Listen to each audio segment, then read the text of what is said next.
positive.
Are you sure? And are you ready to see the science behind it? So the science behind it is going to be displayed on screen. So you can see because everything has the science behind it. You know, she asked you how you did it and you know, how you influenced the class with that. So when I said she asked like carefully so that it's clear. But the science behind it. If you had passed if you had kind of the other way around, it's clear was not how carefully you are. That's why I said the science behind it. So we're going to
video.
You do have an opportunity.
Okay, then so much in the car.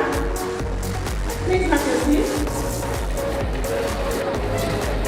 When we started out, we told you that this is Dreamer Day, right? And you're probably wondering, what exactly is Dreamer Day and what does it mean? So Dreamer Day is an initiative of Build a Dream, and for more than 10 years, there's been thousands, hundreds of thousands of girls that have been reached out to help them develop their interests, their skills for STEM. Can anyone tell me what STEM means? Everybody knows it. Okay, I thought I was going to give a teacher too. Okay, so since you all know the meaning of STEM, can we all chant it out loud? Science, technology, engineering. Put your hands together for yourself. So Build a Dream has been running Dreamer Day events for over a decade. And this is the first time in Africa. First time in Africa, first time in Nigeria, first time in Lagos, Dreamer Day Nigeria. Put your hands together again. So, this initiative is being done by the Build a Dream Canada and STEM and Engineering Nigeria. So these two organizations came together and they are putting this fantastic program together for you. So you need to count yourself very, very lucky if you're here, because like I said, it's the first time it's happening in Africa, it's the first time it's happening in Nigeria, and of course, it hasn't happened in Lagos. What do you think? So put your hands together over there. Right, I was talking about our partners all the way from Canada, people that are recognition that we will be their demonstration on the front, and that is the platform, and other than this, Canada. Thank you so much for all you do for the world. So now we have a quick activity. Are you all ready? You will see the reflected screen, and then you'll be told what to do. So we're waiting for the screen to come up. Take your hands.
And I will take that for survival. You take that for survival. You take what to make so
was a student like you. Do you know that? So I called him my favorite basic tech teacher. If you heard me talk about that teacher, he's seated right here, and he's no other than Mr. Jacob Ivana Jabi. Put your hands together for him. And of course, with his lovely wife, Mrs. Obato Ivana Jabi. Okay, while the session was also ongoing, apart from our Canadian partners, we also had coming, I call her Lady Prevail for short. But we're going to be reading our profile when it's answered. You're welcome, Lady Prevail. Please put your hands together for her. And we have one of our beautiful special guests. I do not have our profile yet, but I'm going to do that in a bit. Okay, so up next is our welcome address. I told you earlier that today's program, being Dreamer Day, is by two organizations. Do you remember? I said what and what? Build a Dream from Canada and what? Women in STEM and Engineering, WISE. So I'm going to be calling on the convener of WISE, and I'm going to read out her profile as she makes it off stage. She is no other than Engineer Opalani. Put your hands together for her. Engineer Opalani is a highly accomplished mechanical engineer with over 20 years in executing complex, multi-dimensional and dynamic projects in a variety of industries, including oil and gas, real estate, natural gas, utilities, and very recently the power sector. As a proud black woman in STEM, Bola has overcome countless obstacles, and demonstrated grit and determination in the journey to becoming a leader in a field of practice. She's deeply committed to giving back to her community, and that's why she traveled all the way for this event, believe me.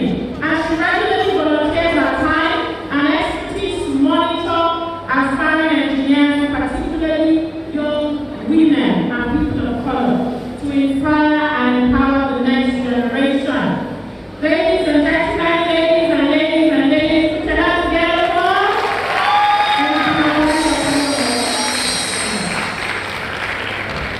Wow. Are we excited to be here? I am. Are we excited to be here? All right. Good morning, good afternoon, everybody. Thank you for coming.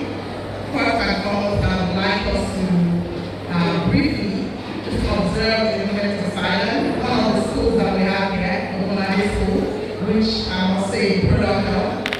The family this past week, if you let a round of applause.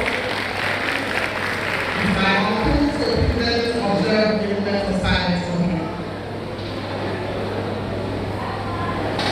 All right. Engineer Ogunlade, director of some people call it, passed on the testimony, but it's still the legacy. And my welcome remark to you this morning is that you not only just watch out for yourself. I want you to think about being curious. I want you to think about the reason why you're here today. It's not a coincidence. And the majority of us in this room are females, so I'm going to address the females first. A lot of times, females have been told to be quiet. Can you hear me? A lot of times, females have been told to be quiet. Today, I want you to know that silence is not an option. You cannot be quiet. You're empowered, you're strong, you're beautiful. There's a lot inside of you that the world is willing to see.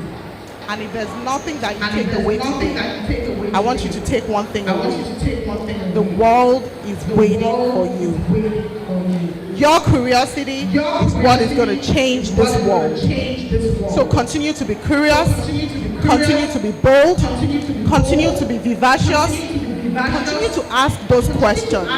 Because the moment you stop asking those questions, that is when you stop learning. So, brilliant minds, I want to welcome you to Dreamer Day. You're most welcome. This is a platform that has embraced a lot of minds, young minds, and has shaped a lot of minds as well. And we hope that you will join that cause. Your future, again, is waiting to be shaped. Now, we're here today because we believe in the power of your curiosity. I'm going to bring up stage a friend of mine, a sister of mine, who has made it possible for us to be here today. But first and foremost, I want to address you. For all the parents represented here, whether you're a teacher or you're a parent, I'd like every student here to give them a round of applause.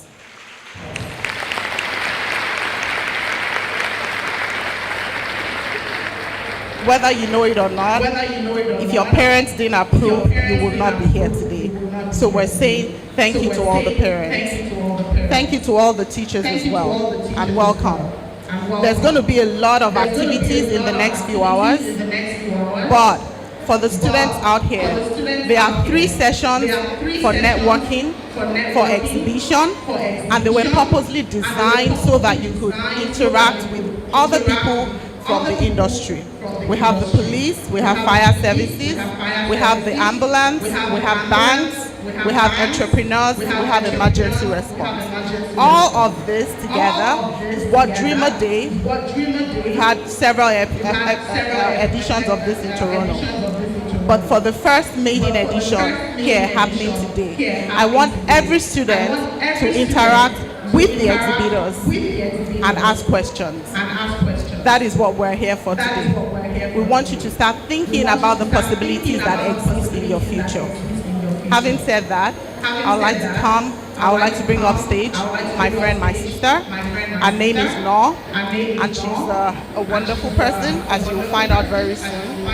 Just a few of her accomplishments. She founded Build a Dream. It's a not-for-profit, founded over 10 years ago. And Noor has over 15 years of experience as a workforce advisor, a mentor, an influencer, and she's been able to inspire several youths to make informed career choices that challenges the status quo. Her experience are not just limited to the workplace, nor watched her mother struggle and persevere as she started and grew a successful auto parts company in a male-dominated field. So as Noor comes up, she's helping to shape young minds, as we said, but I want you to give her a wonderful round of applause as she welcomes.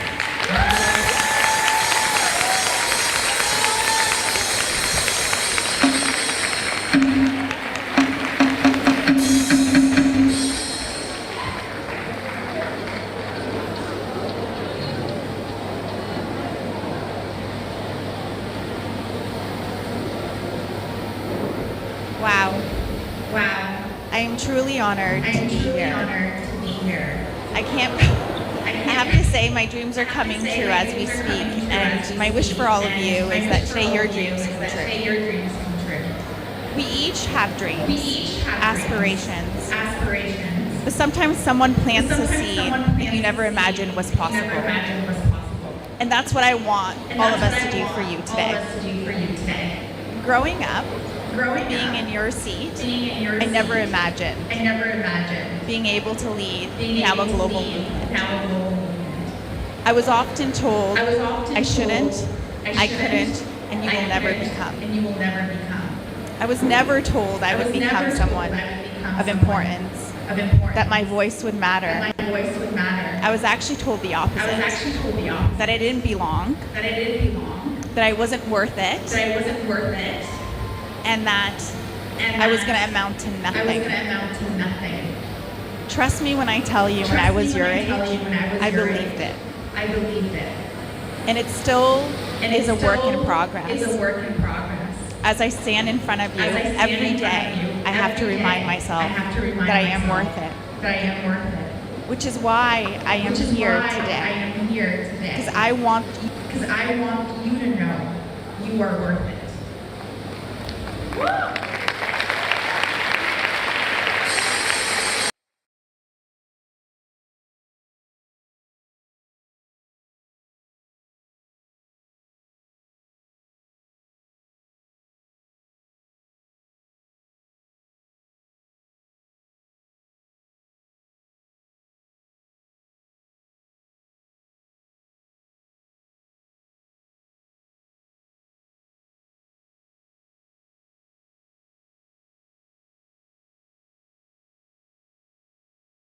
accept each other.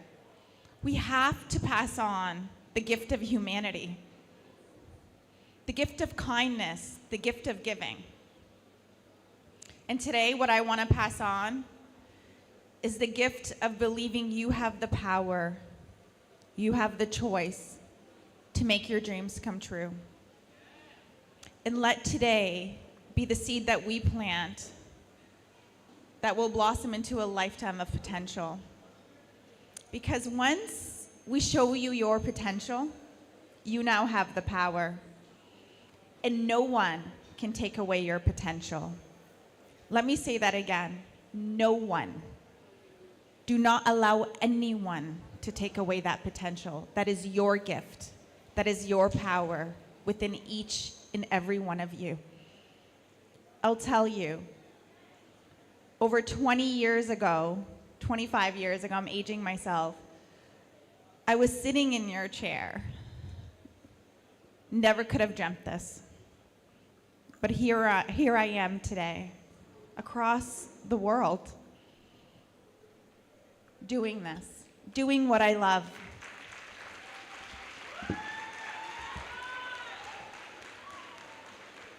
I speak of the gift of humanity because it is what brings us all together. And that's what brought me here today. Balanle, my friend, who just came up and spoke, came to a Build a Dream event, volunteered, shared her story about being a woman in engineering. She founded WISE because she believed that more women like yourselves belong in engineering and STEM. Her and I meet. We share a common purpose, a common mission. She came last year and she brought Build a Dream material, shared our mission. We met over dinner after she came back. And I said, what do you think about bringing our first Build a Dream chapter to Nigeria? And she said, let's do it. And that was less than a year ago. And here we are today.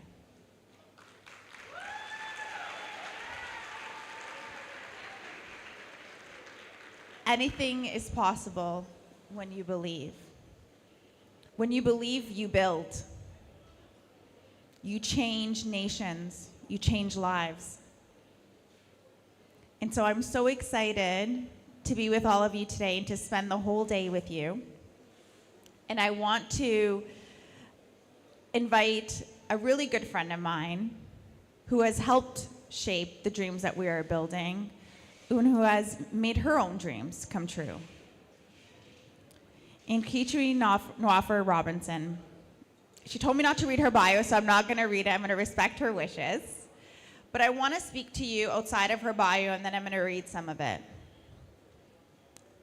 I often say when you give women the power and the opportunity to dream. Oh, sorry, excuse me.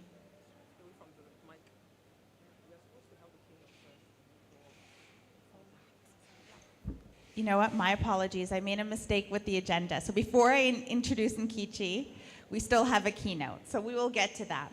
Before I wrap up, I just want to thank all of you for welcoming me into Lagos and for welcoming me into your community. I'm truly honored and privileged to be here with all of you today. Thank you so much, Nor. She deserves a better applause than that.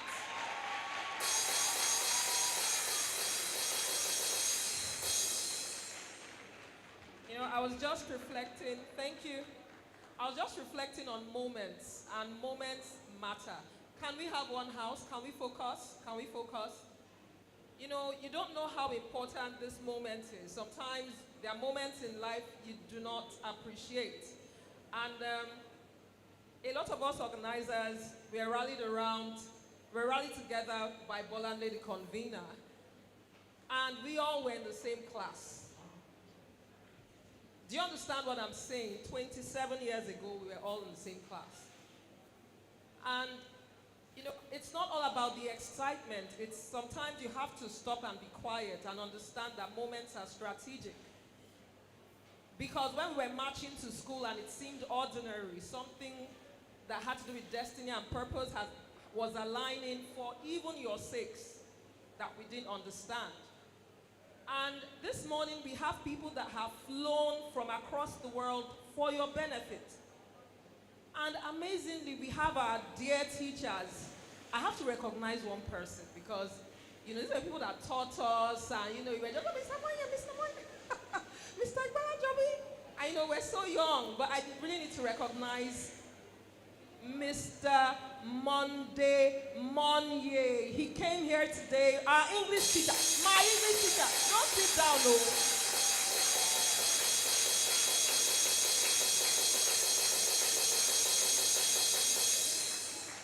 Girls, that's my English teacher you're clapping like that for.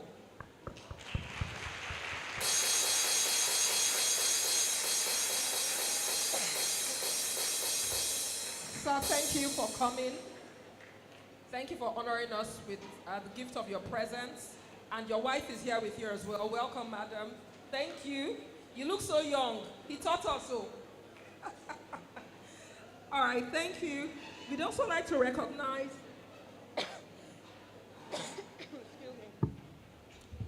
We'd like to recognize the presence of the president, Rotary Club of Isolo, Rotarian Surveyor King Michael. A round of applause. And then one of our key panelists is here as well. We'd like to recognize her, Dr. Nezi Uduma Olugu. Please give her a round of applause. Welcome, madam. Okay, so one house, please. Let's try to be as quiet as possible, even though we are trying to get settled in. Let's try to be as quiet as possible. Okay, so what's in it for me? What am I going to get here today? The person I'm about to call up is someone you should listen to. Why should you listen to her? If you're looking to make it big in the oil and gas industry, as a female engineer, she's the person to go to for tips. And her name is Engineer Nolly Akpedeye.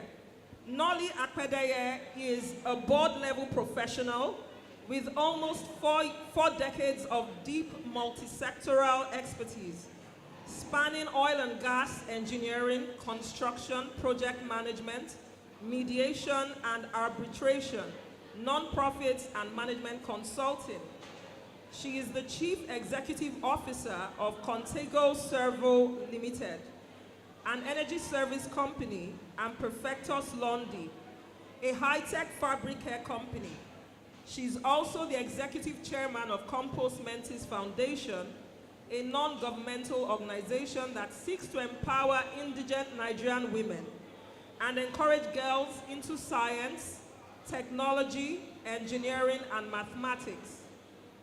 In addition, she serves on the boards of a power generation startup, an energy investment organization, and a shipping company. Nolly is a civil engineer and holds a master's degree in business administration and health, safety, and environment. She's a current registered engineer, a fellow of the Nigerian Society of Engineers, a fellow of the Nigerian Academy of Engineering, a fellow of the Nigerian Institute of Civil Engineers, a Project Management Institute certified project management professional, a fellow of the Institute of Chartered Mediators and Conciliators, a UK-based Center for Effective Dispute Resolution, an accredited mediator, an associate member of the UK Chartered Institute of Arbitrators, and a member of the Chartered Institute of Directors. Please join me to welcome Engineer Nolly Akpedeye. Give her a round of applause. You can do better.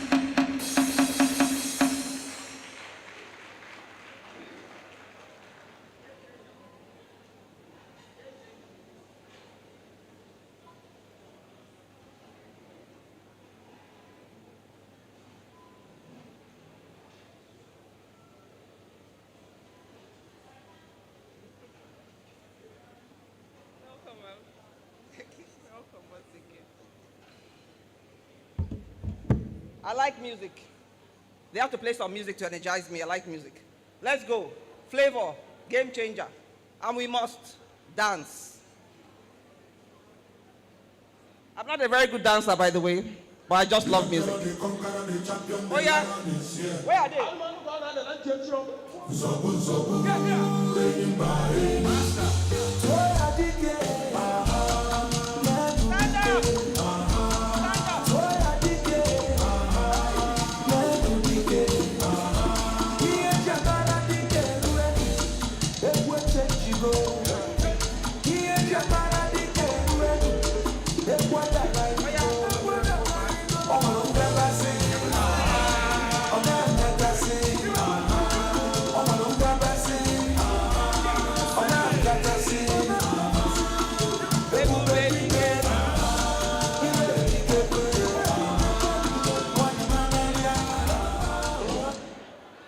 Thank you. Okay, let's sit down and keep quiet now.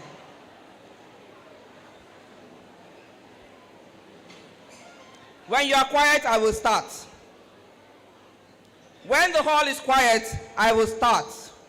Dream Day, Nigeria. Dream Day, Nigeria. Empowering girls for the future. Awesome. Did you hear the words of that song? The emperor, the conqueror, the champion, the lion is here. So, all the future empresses, conquerors, champions, and lionesses, make a loud noise!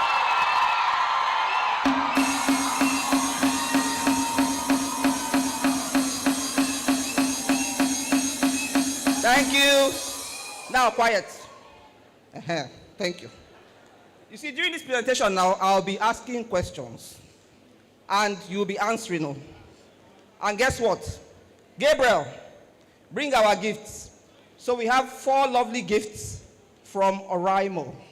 Everybody know Oraimo? Fantastic gift items from Oraimo. So pay attention. Be quiet. Listen. When I ask, answer. You get it right, I will give you a prize. Lovely prizes. So let's go with the slides, please. Technical, help me. Next slide.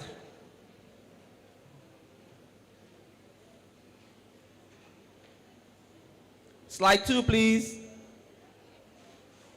I can't see anything.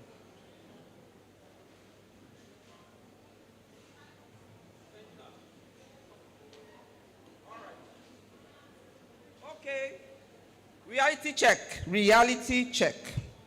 Did you know that as of 2024, only 28% of the global workforce is made up of people in STEM, science, technology, engineering, mathematics. This means that out of every 10 people building the future of this world, only 3 of them are women. Okay, first question. Let's bring it back home. I'm an engineer. Yeah?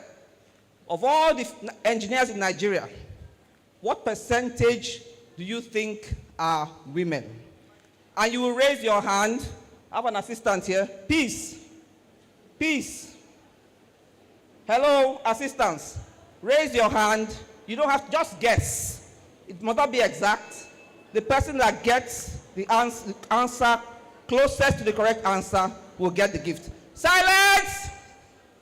Okay. Peace. Walk the room. 3 answers only. Can we have a mic? 3 answers only. Very quickly. Okay, the lady in the blue. What percentage? Come forward. 1, 2, 3. 1, 2, 3. Come forward. Fast. Just. No, one from each school. 1, 2. Holy Child. 3. I'm partial to Holy Child. My mom taught there for 30-something years. So sorry. Disclaimer. All right, what percentage do you think it is? Pardon? 13, okay. Pardon? You say what? 13. 19, yes? I can't hear you. 20. 8. And last one. Pardon? 22. Okay, hit it. Next. The answer is 5%. 8. 8 got it right. 8. 8. So take her name. She'll get her gift at the end. Take her name. Silence! Dream Day Nigeria. All right, let's be quiet. Let's code it down. This means that for every 100 Nigerian engineers you meet, only 5 of us are women. That's an alarmingly distasteful statistic. But let me ask you the question.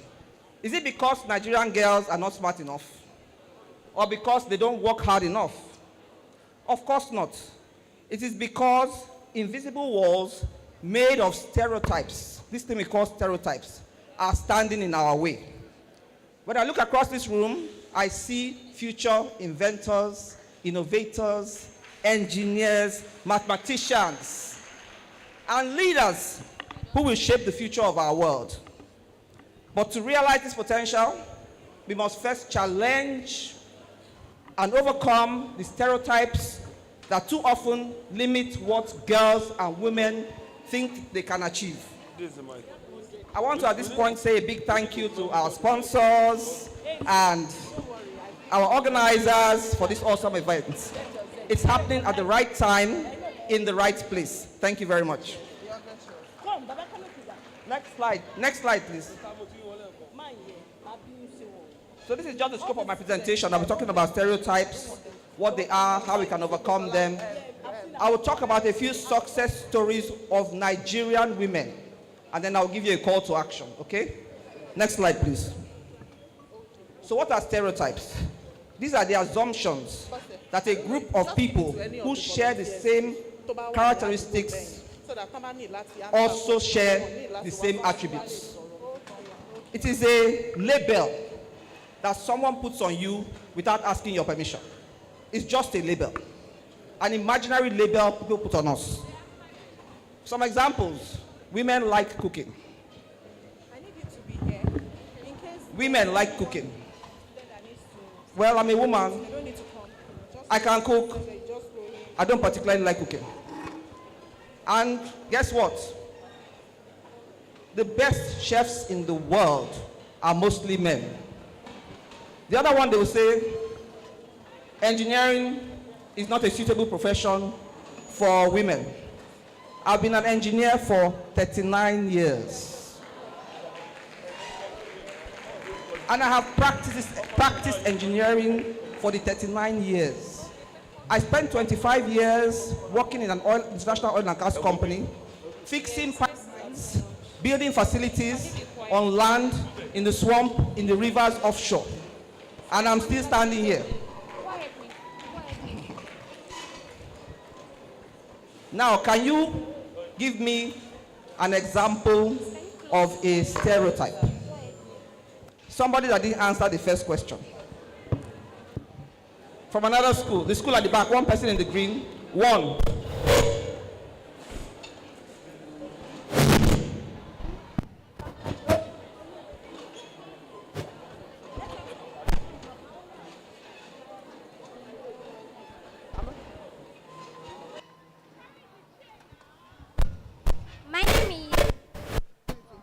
My name is Belorian from State Junior Grammar School. And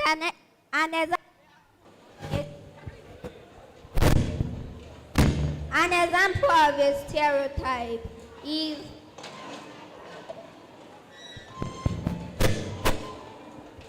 where Just say it. an example of a stereotype is whereby some tradition say that male are to go to school while female are not to go to school. Correct. And that is a big lie. A lie from the pit of hell. Everybody is entitled to an education, and men and women alike should go to school. So next slide, please. So let's look at a few of the common stereotypes about females in STEM. They say that girls are better at arts and not science. Is that true? No. They say that boys are naturally better with technology. That's a lie, isn't it? They say that women in STEM cannot raise children. Imagine. See me, I have 3 children, 2 girls and a boy. And by the way, my second daughter is a chemical engineer.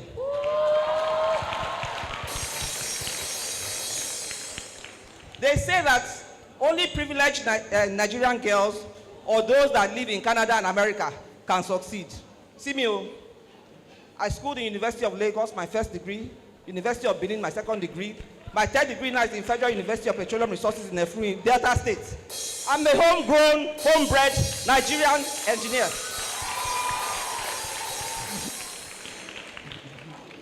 So you see, the problem is that when we hear these phrases over and over again, we might begin to reduce ourselves, shrink into other people's narrow mindset.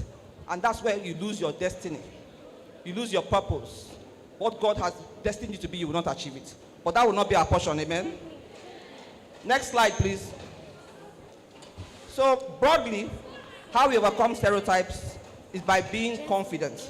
Can you not see the confidence I carry to this place today? You have to be confident. You have to be self-assured. And you have to believe in yourself. If you believe it is possible for you, it will be. But if you think you cannot, you will never be able to. You have to practice and explore STEM early. Like what you're doing today is very good. We're going to expose you to all kinds of things in science, technology, and engineering. So keep coming to events like this. And then you have to actively seek role models and mentors. You see all these mamas and papas here? They are the ones you should make contact with today and keep in contact with after today so they can guide you. Slide 7. Now let me tell you a secret. You are bigger than any label society puts on you, and many Nigerian women have torn off society's labels and written their own success stories. We'll talk about 4 of them. I love these ladies. Look at them. Nigerian women who are doing great things in STEM. These women did not wait for permission. They did not let stereotypes decide their fate. They stood tall, broke barriers, and proved that brilliance has no gender.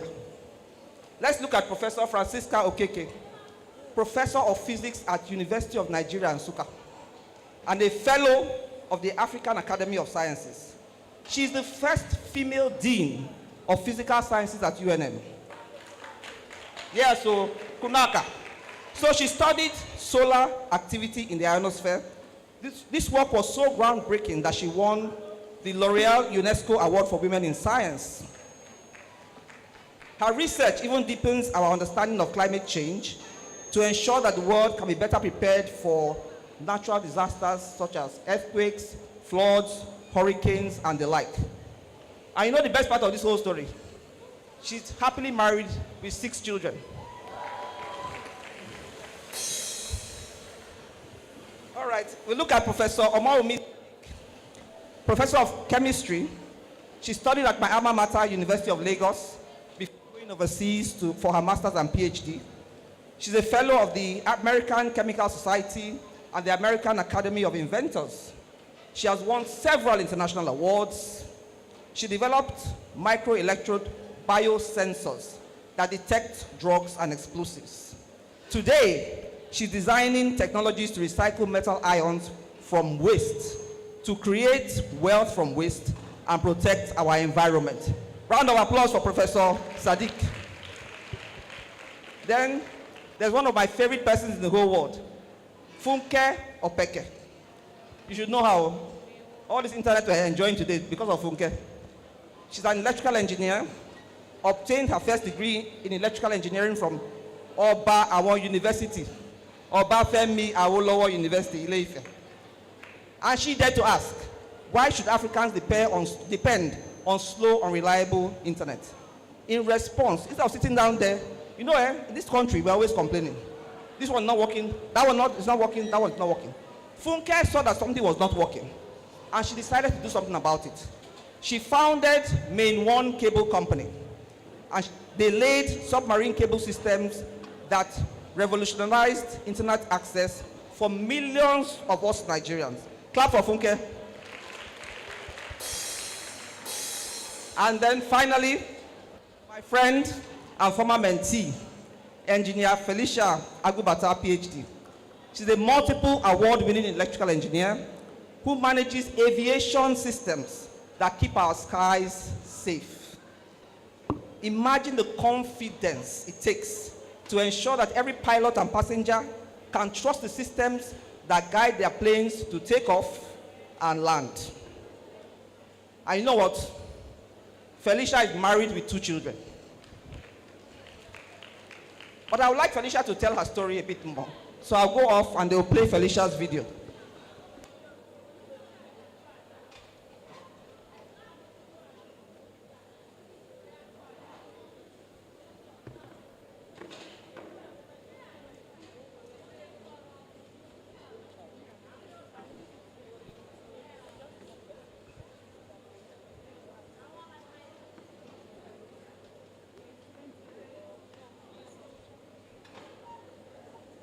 Help me, technical, help me.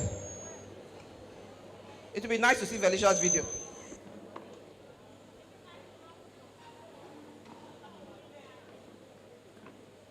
My name is Engineer Dr. Felicia Agubada. I'm a fellow of the Nigerian Society of Engineers. I'm a Deputy General Manager, Terrestrial Services at the Nigerian Airspace Management Agency and Air Navigation Service Provider.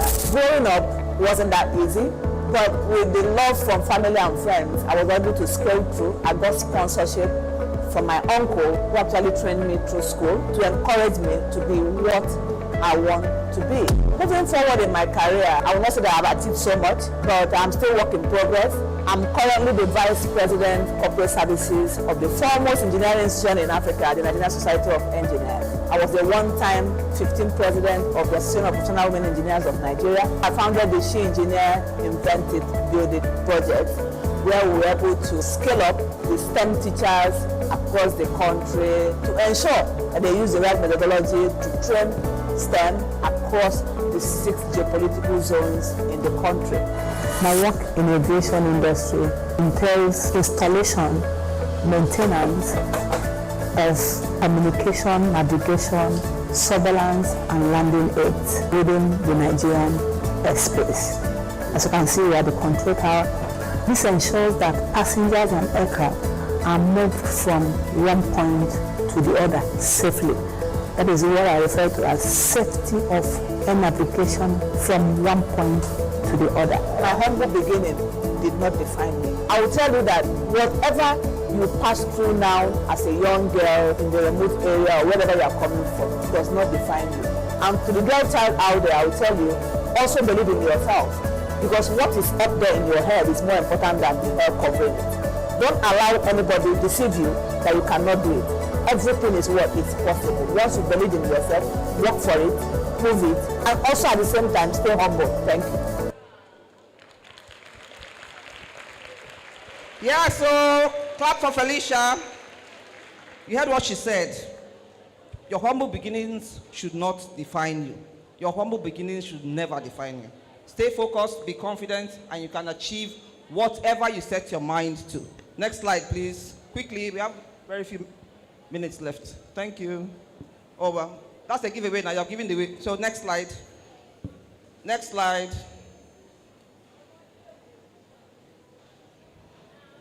Okay, so I'm going to give you assignments, the girls and the parents and teachers. If you are a girl in this room, be endlessly curious.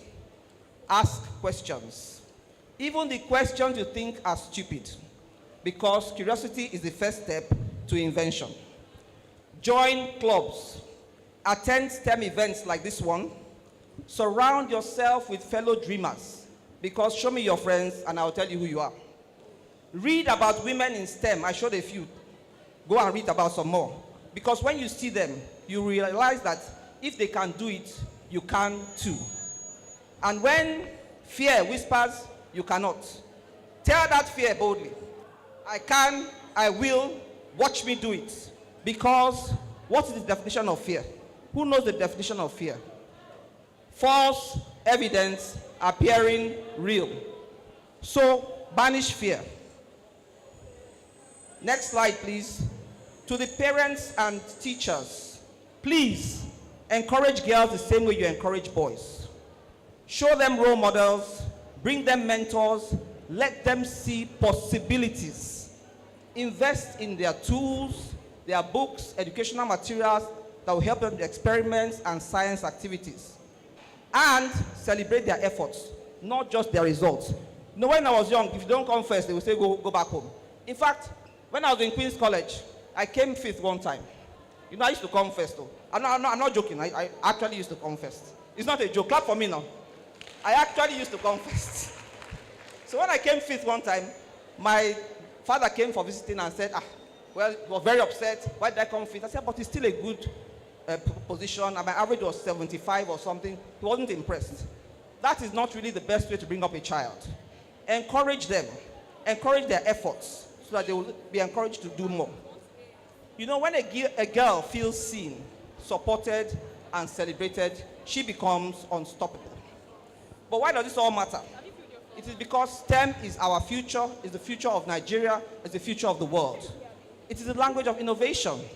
It is how we tackle climate change, how we feed a growing world, how we will power our homes with clean energy, and how we will fight diseases yet undiscovered. If indeed women make up 50% of the world's population, can the world really afford to silence half of its thinkers, half of its creators, half of its problem solvers? The answer is a resounding no. That is why this conversation, all the things we're doing today, is not just about girls in STEM. It is about the survival and progress of humanity. Next slide. Next slide, please. We're almost there. So your takeaways, girls. Girls, Dreamer Day Nigeria.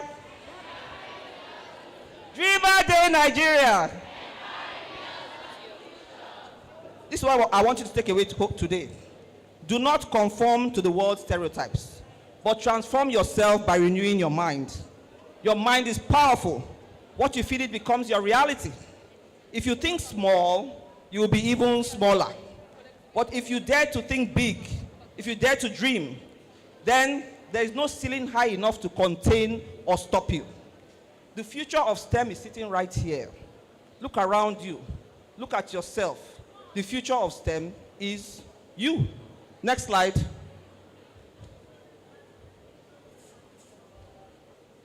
Next slide. So everybody together, I will say it. The future of STEM is me. 3 times. The future of STEM. Shout. One more. Thank you. The next slide, last slide, please. But always remember that you are unstoppable. Whenever anyone tells you that you cannot, remember engineer Funke Opeke, laying cable under the ocean. Remember Professor Francisca Okeke, studying the sun. Remember engineer Felicia Agubata, ensuring planes land safely. And then remind yourself that I'm unstoppable. Music. I'm unstoppable. Can we get the music to go? You are falling my hand, though.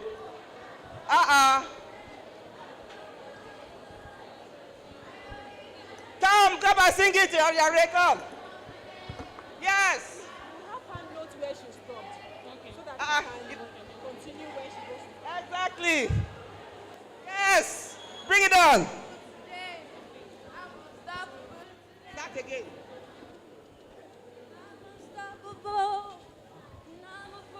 With no breaks, I'm so powerful. And now in every single game, I'm so powerful. I don't need boundaries to play. I'm so confident. And I win every single game.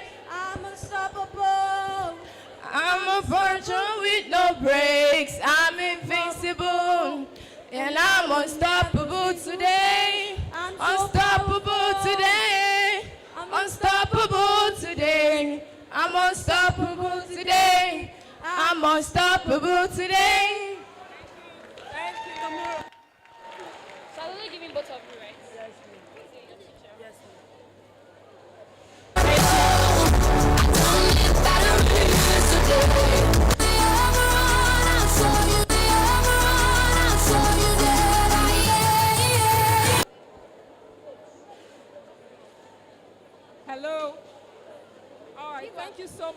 that beautiful rendition. Thank you so much. I want to know where you stopped. That's why I'm following you. So quickly, we'd like to recognize the presence of certain people in the house. Engineer Adewumi Olaika of the University of Lagos. Have you all taken? Assistant Professor of Mechanical Engineering.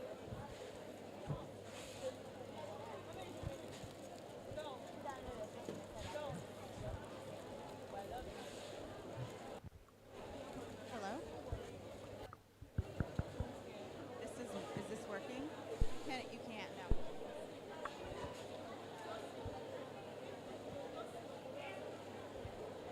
Sorry, ma, have you not gone outside? Yes, expected to. Okay, the teachers are expected to go here. The other teachers over there, I didn't tell them anything. No. Hello? It's better. All right, hello. Silence, please. All right, so what an amazing keynote. Have you guys taken? What an amazing keynote. Want to recognize the presence of certain people in our midst. Engineer Adewumi Olaika of the University of Lagos. Assistant Professor of, Associate Professor of Mechanical Engineering. So you can stay with them. Please give her a round of applause as you recognize her presence.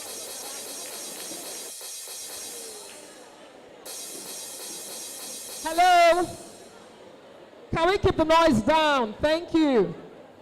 We'd also like to recognize the presence of Mrs. Adenike Oyefeso, Principal, Baja Girls Senior High School. A round of applause for her. Mrs. Oyefeso also was our teacher, our English teacher. So don't be deceived by these people that have drunk from the fountain of youth. All right. So Nora. Wonderful, thank you. Can I please get everyone's attention? I want to thank you so much for your patience and grace. Can I please get everyone's attention? Can we have some silence, please? Quiet. Hello? Can the volunteers assist?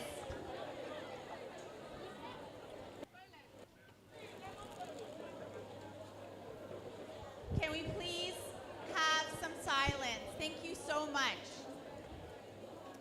Before I introduce the next guest, I just want to welcome some special guests all the way from Canada, located here in Lagos, Nigeria. I want to recognize Trade Commissioner Second Secretary Delaney Boachi. Can you please stand up? The Deputy High Commissioner of Canada in Lagos. And J. Delima Roussel, International Development Officer, Nigeria, Bilateral Program, Global Affairs Canada. Can you please recognize her and give her a warm welcome? Thank you. So today is all about dreaming big. But when I dream, I build. When I dream, I build. So when I dream, when I dream, louder. When I dream,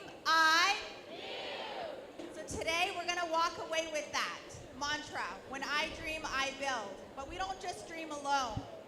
We dream together. And when we dream together, we build together. And that is why it's my absolute honor to introduce the next guest.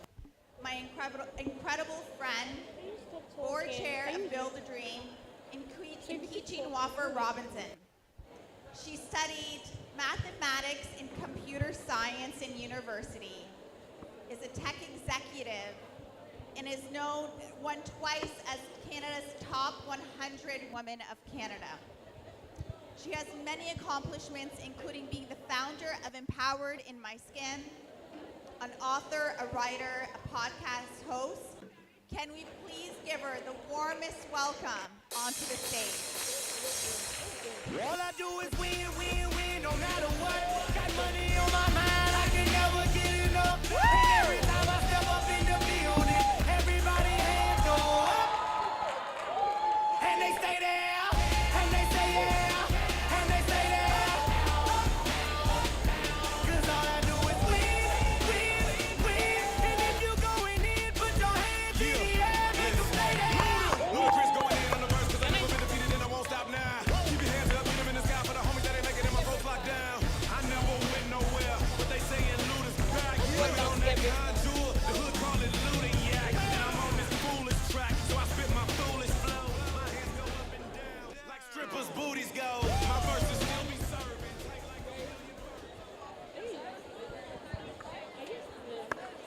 Hello, hello, hello. Don't sit down. Don't sit down yet. We're going to do a famous selfie video. Nora, get down there. Get down, yeah. I know. Go down the stairs. I'm going to start over here.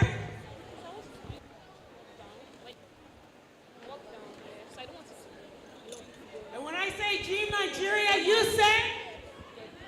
Bill. Dream Nigeria, you say? Okay, so get ready. Here we go.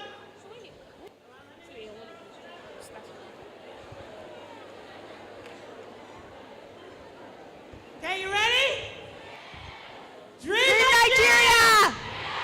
Dream Nigeria! Dream Nigeria! Dream Nigeria!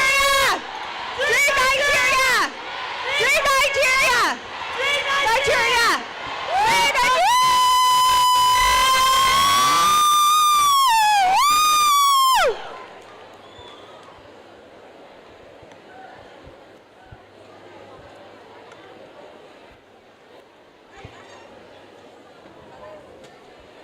Now you can sit down. Is your mic working? It's working. Okay. So we're going to ask you to settle down because we are going to invite you into a conversation. So to every human that's sitting in a chair, if you have a notebook, can you raise up your notebook? Do you have a pen? Raise up your pen with your other hand. Okay, we are going to teach and you are going to write. And we're going to ask you afterwards to do an exercise with us, okay? So one of the things that we want to talk about with you today is actually what we truly want to leave you here with, and that's, strengthening your identity. There's nothing that you'll be able to achieve in this world unless you truly believe in who you are. So we're going to talk about the power of being human, being you, being everything that you're designed to be true and through. So in conversation with Nor, we're going to take you through 4 different ways of being, and I want you to write these things down, okay? And then take notes from the examples that we share as we share our life experiences with you. It's still a little loud. I'm going to be as bold as the previous speaker and say, quiet! Whoa, that worked. Quiet! I love it. Okay, so write this first one down. First lesson of the day. Be convinced. Write it down. Be convinced. When I say be, you say convinced. And be convinced about what? Be convinced about who you are. That's the most important thing. When you step into a room, 10 toes down, foot planted, you need to walk with a level of conviction so that nothing and no one and anything that anybody says will sway you. The more convinced you are about who you are, the stronger and more confidence that you'll have. And I didn't say confidence, I said confidence that you'll have in that room and in any situation that you're faced with. So my first question to Noor, as we talk about be convinced about who you are, is Noor, as you sit here with everything that you've had to accomplish in your life and do and build, and on this particular day, if you close your eyes, how would you describe who you are to us? Quiet! I'm a believer, a dreamer, and a builder. But it took me a long time with everything that I've gone through. So I spoke a little bit about my childhood, but I grew up in a very abusive household. And when I entered university for the first time, my mom had left my father because he almost killed her. And so she became a single mother of 4 children and had only finished grade 4 school back home. And we were in Canada at this time. I was born in Lebanon. And I remember walking into university. I had incredible grades going in. I had full ride scholarships. And after that incident, I didn't know that at the time because I was just surviving. I wasn't thriving, I was surviving.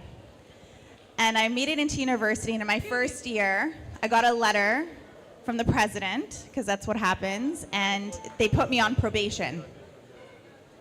Straight A student, and I was on probation after my first semester. Life happened, and I was surviving. And I watched my mom in university struggle to find a full-time job, so instead she started her own company selling motor oil and car parts with no education, no work experience, no network, no connections. Taught herself English. And at the same time, I was flunking out of university. And that's when I realized I had to figure this out. No one was gonna come save me. No one saved my mom, she saved herself. And she saved us along with her. And so during that, I didn't know who I was. I didn't have time to figure that out. I was surviving.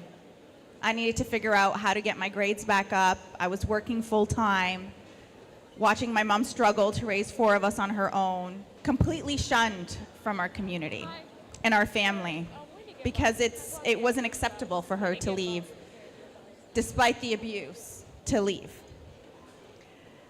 And so as I hear you say, I am, and you have to have that self-conviction of who you are.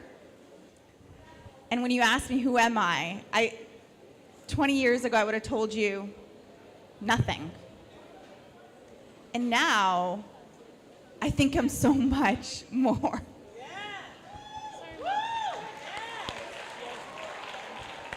And I think identity, when you are so sure of who you are, despite the challenges and obstacles, and I still go through a lot, and you know, because you're a great friend of mine, so you hear me. The fact that I know who I am makes me unstoppable. Because life is going to continue on happening, and it's how we deal with it. And there's one thing you always say to me when I tell you how I'm looking at a situation. You say, what's another way of looking at that same exact situation? A different perspective. And I think that's the power of the mind. And the power that's happening here today. Sometimes it's just a word that you need to shift from I have to I get to. And that can change your entire life. And that's what self-identity means to me. Thank you. Wow. Okay. So if you take anything from that, you have to know your story. And then one day you just have to recognize that it is you that's going to save you from you. And you have to be able to look in the mirror and say that I am worthy. I love that. I love that. So the first one, be convinced about who you are. So I also want you to write down your first I am statement. And the reason why I want you to write down an I am statement is because you are the only person in this whole entire world of 8 billion people that can say I am. No one else can say it for you. You are the only person that can say that for yourself. So please write down, I am convinced. I am convinced. Okay, lesson number 2. Be relentless. Now, because we're in Nigeria, on the continent of Africa, I'm going to share one of my favorite proverbs to explain this. It said that in Africa, in the morning, a lion gets up and a gazelle gets up. And the lion has to run faster than the slowest gazelle in order to be able to survive another day. And the gazelle has to run faster than the fastest lion in order to be able to live another day. But the moral of that story is, it doesn't matter if you're a lion or a gazelle. Every single morning, when the sun gets up, you best be running. You have to learn to run your own race no matter what. So my question for you, Noor, is when in life have you, we have 2 minutes, okay. This is going to be the last one, and then we're going to go fast forward to the exercise. But when in life have you had to really demonstrate your resilience? I think in the last 2 years. I'll fast forward all through university just for the sake of time. And I think in the last 2 years, I had a huge life change at home. I became a single mother of 2 beautiful children, Elena, who's 4, and Adam, who's 7. And I had to be relentless because it was at the height of Build a Dream, and it was at the height of the movement that we were trying to create. And why I'm sharing that example is, despite the obstacles that were happening in my personal life, I still had the conviction that what we were trying to achieve in this movement at Build a Dream, to make sure every young woman believes that she can become a scientist, an engineer, a police officer, a firefighter, a politician, a truck driver, a carpenter, an electrician. That was the purpose of Build a Dream, and it didn't matter. And when I say it didn't matter, it meant that I had to build my own resources to deal with my personal stuff, because the dream was much bigger than I, and the purpose was much bigger. And that's when I became relentless in getting through that, so that not only could we grow the organization in Canada, but we can build our first chapter in Lagos, Nigeria. And that's what I mean when you end up knowing who you are, despite the challenges, you have this conviction that no matter when life hits you, you are so faithful with your purpose. You see it clear as day. Your vision is so clear that you wake up the next day and you say, I'm gonna do it. And I'll tell you, that is how today happened, was that I took the meeting with Belanle, that Belanle showed her purpose and conviction, and that the dream was bigger than both of us. And here we are welcoming over 1,000 young women in Lagos, Nigeria for the first time. Woo! Thank you, Noor. So your second I am statement is I am relentless. I am relentless. So to send us off, 1 second, please. I'm going to ask everyone to please stand. If you are able to, please stand. If you're already standing, good job.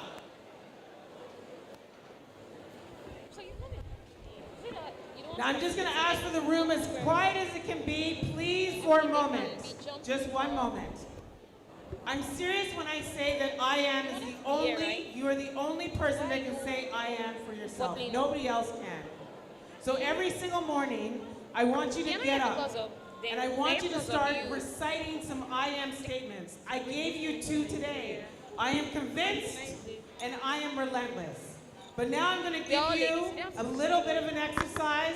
We're going to shout from our bellies because we don't have time to rev it up. So from the very first I am statement I ask you to repeat, I want you to give it to me from a level of conviction that you've never felt before. I am born to win. I am born to win. I am designed for accomplishment. I am designed for accomplishment. I am engineered for success. I'm an engineer for success.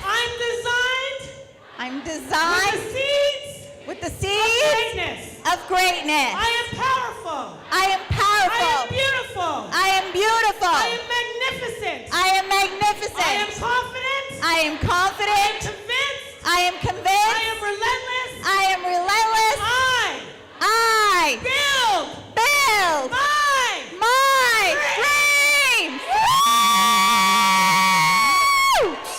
Thank you.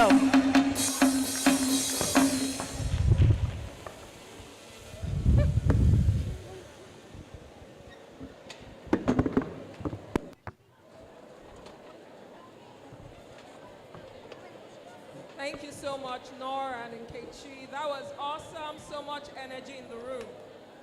Thank you. All right, so quickly an announcement. Kindly pay attention to this announcement. If you're participating in the science competition,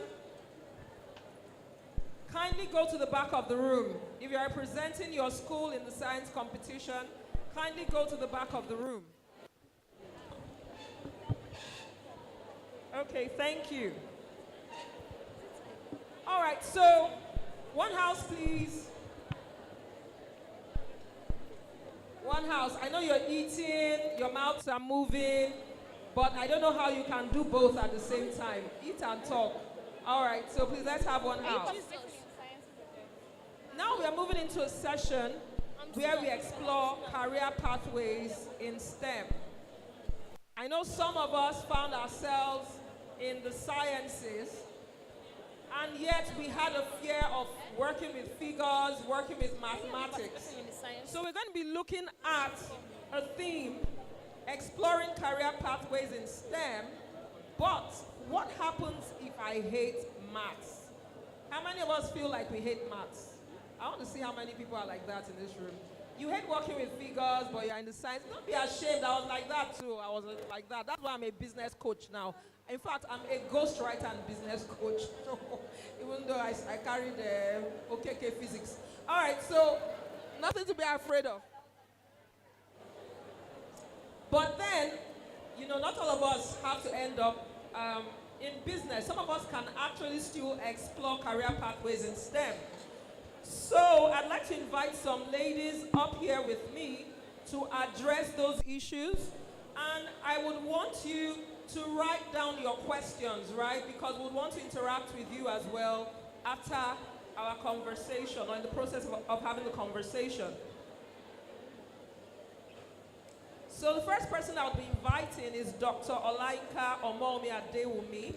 She's an associate professor of mechanical engineering and a dynamic innovation leader with over 19 years of experience in teaching, research, and academic leadership. She currently serves as the acting director of the Innovation and Technology Management Office at the University of Lagos. She plays a pivotal role in advancing technology transfer, research, commercialization, and entrepreneurship development across the university. She holds a PhD in mechanical engineering from the University of Pretoria, South Africa, specializing in fluid mechanics and heat transfer. Please give her a round of applause as she comes up. Welcome, Dr. Olaika Omomi.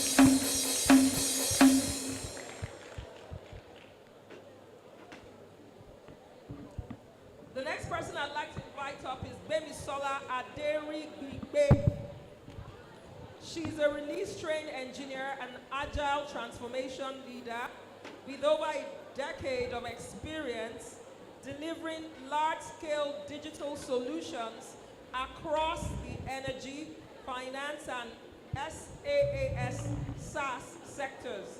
She currently leads agile strategy and execution at Schneider Electric, driving alignment, performance, and value delivery across global teams.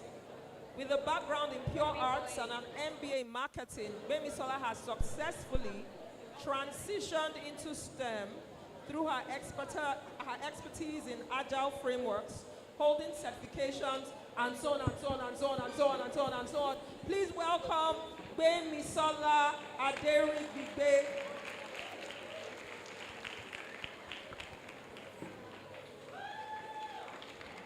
We can do better. Thank you. You're welcome. And the last but not the least,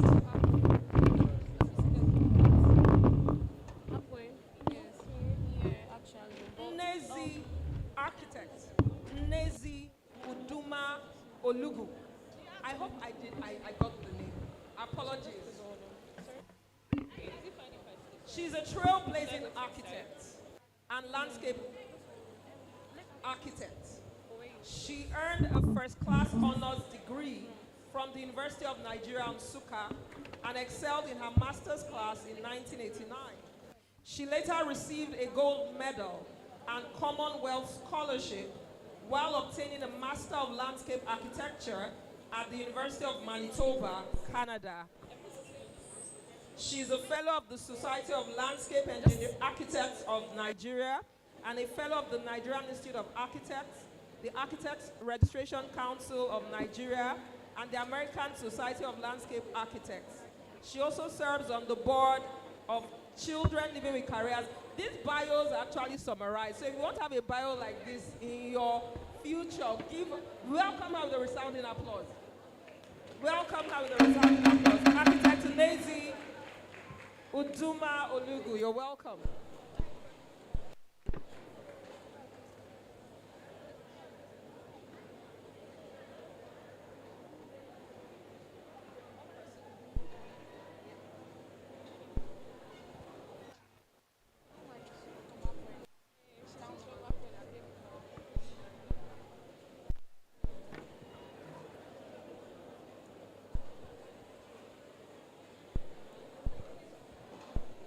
Sorry, please, can one of these young men please come up? I've been beckoning to you. Please come up. Come and help.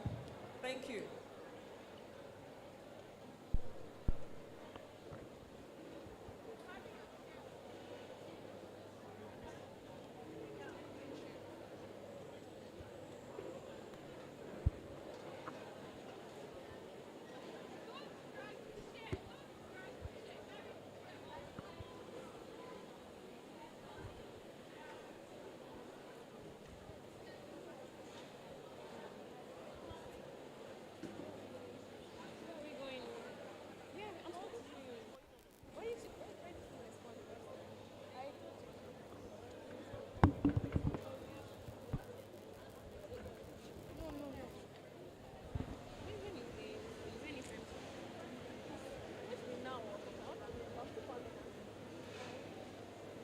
Okay, so we'll go right into it.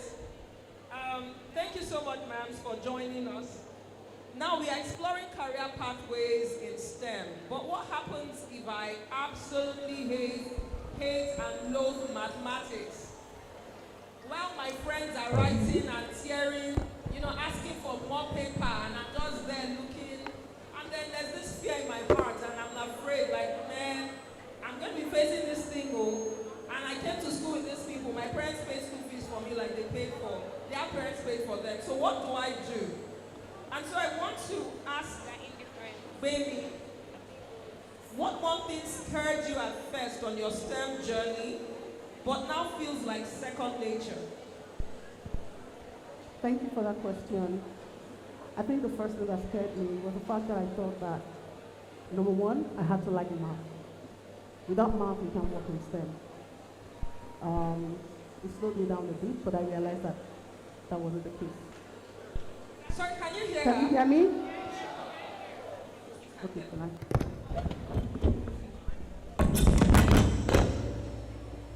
Hi. Hello, can you hear me now? Okay. So the first thing was the fact that I thought I had to like math. So you just... Hello, can you hear me now?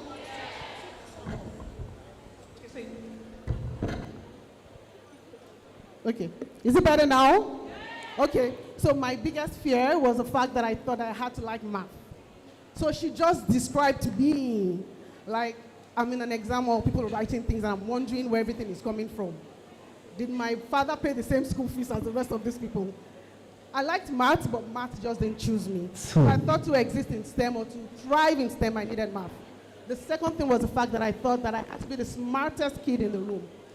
Because in STEM, you have software developers who are known to be very nerdy, to be very geeky. I wasn't one of those people. And so I thought I had to be the smartest person in the room. No. I just had to know my strengths and work on my strengths. So those were the first two things. The fact that I had to like maths, and I thought I had to be the smartest person. So despite your fear of maths, you're now in STEM. What were you afraid of that now feels like second nature? So what I was afraid of was math, but now realizing that it's not true. You don't need to like math. You don't need to know math to be in STEM. There's so many opportunities in STEM that do not necessarily require math. So for example, I'm a program manager. I've worked across 3 continents. I've worked across 3 different countries without math. My favorite subject in school was literature. Literature. So it's just basically identifying your strengths, knowing yourself, like Nkechi said, and just focusing on that. Just focusing on yourself, being curious. Be curious all the time, to learn, to know more, to be open-minded. And just focus on your strength. Everybody forgets your weakness, only your strengths. So basically just focusing on that. Wow, that's amazing. Thank you so much, Baby. You're welcome. So focus on your strengths and understand that even though you are in an industry or you are in a place where you are afraid of the combinations, you're afraid of mathematics, there are other pathways, career pathways to explore within STEM. Thank you so much. So I moved to Dr. Adewumi. Patience. It's filled up. Now, still knowing that I'm afraid of maths and I'm in secondary school and I have to face JAM. Like they say, JAM will jam you, right? If you're not ready. So, what combination should I go for at an undergraduate level? And then, how can I overcome that fear? So even if I know I have to face maths, let me give an instance. In university, so when I found that I was in sciences, but I wasn't really thriving in it, I studied economics at the University of Ife. And then we had to do hard maths. I thought I'd escaped with economics. We now had to do hard maths. And one of my friends was crying when she got a B. I got a D. I kept getting Ds. But I graduated with I kept getting D's in hard maths. So you have to face it, but I found that, okay, that's my own vulnerable story. This is the first class person. So for maths, how do you really, people like me that find themselves like, I still have to face JAM, tell us what combinations can we explore, and then knowing how to face maths, what can I do? Strategies. Okay. I was just sharing with Lady Prevail that nobody was born to hate maths. I just think a lot of time it's maths trauma as a result of experiences. Possibly maybe you had a bad teacher or your friends bullied you when you were not quick to catch up. And as a result of that, it had this emotional, psychological effect on you. And so just like we were saying today that you have to be fearless, it also applies to math. So fortunately now we have a lot of videos, we have a lot of self-paced tutoring where you don't need to be in the public space to learn at your own pace. There are a lot of fun games now in learning math. We didn't have it then, but it's now present now. Those things will help. Because sometimes when you are sitting with a group of people that are very brilliant and you feel left behind, that is what brings the hate sometimes. It's not because you don't want to try, but you are just being traumatized each time you are in class and you want to do some exercises. So it's just knowing about what your weakness is and learn at your own pace. Get those things that will help you come out of that trauma. And sometimes you might need to be ahead of the class. So you know that you don't like maths, you fear maths, and you're going to resume another term, and you already have the scheme of work for that term. You can start early because possibly you are not as fast as others, and learn with fun things. By the time you get to class, it seems as if when I was in secondary school, we had someone that wasn't doing so well. Suddenly she began to get 30 over 30 in tests. She was just transformed. So I am convinced that it's personal trauma as a result of experiences. When it comes to subject combinations, for example, in Nigeria, different universities have different subject combinations. For example, in the University of Lagos, you cannot study computer science without further maths. You go to some other universities, you can't do without further maths. So when we are looking at subject combination, the first place to start is that where do you desire to study? And the universities have websites with combination of subjects. I have a personal story. Someone hates chemistry. In fact, it's my own son.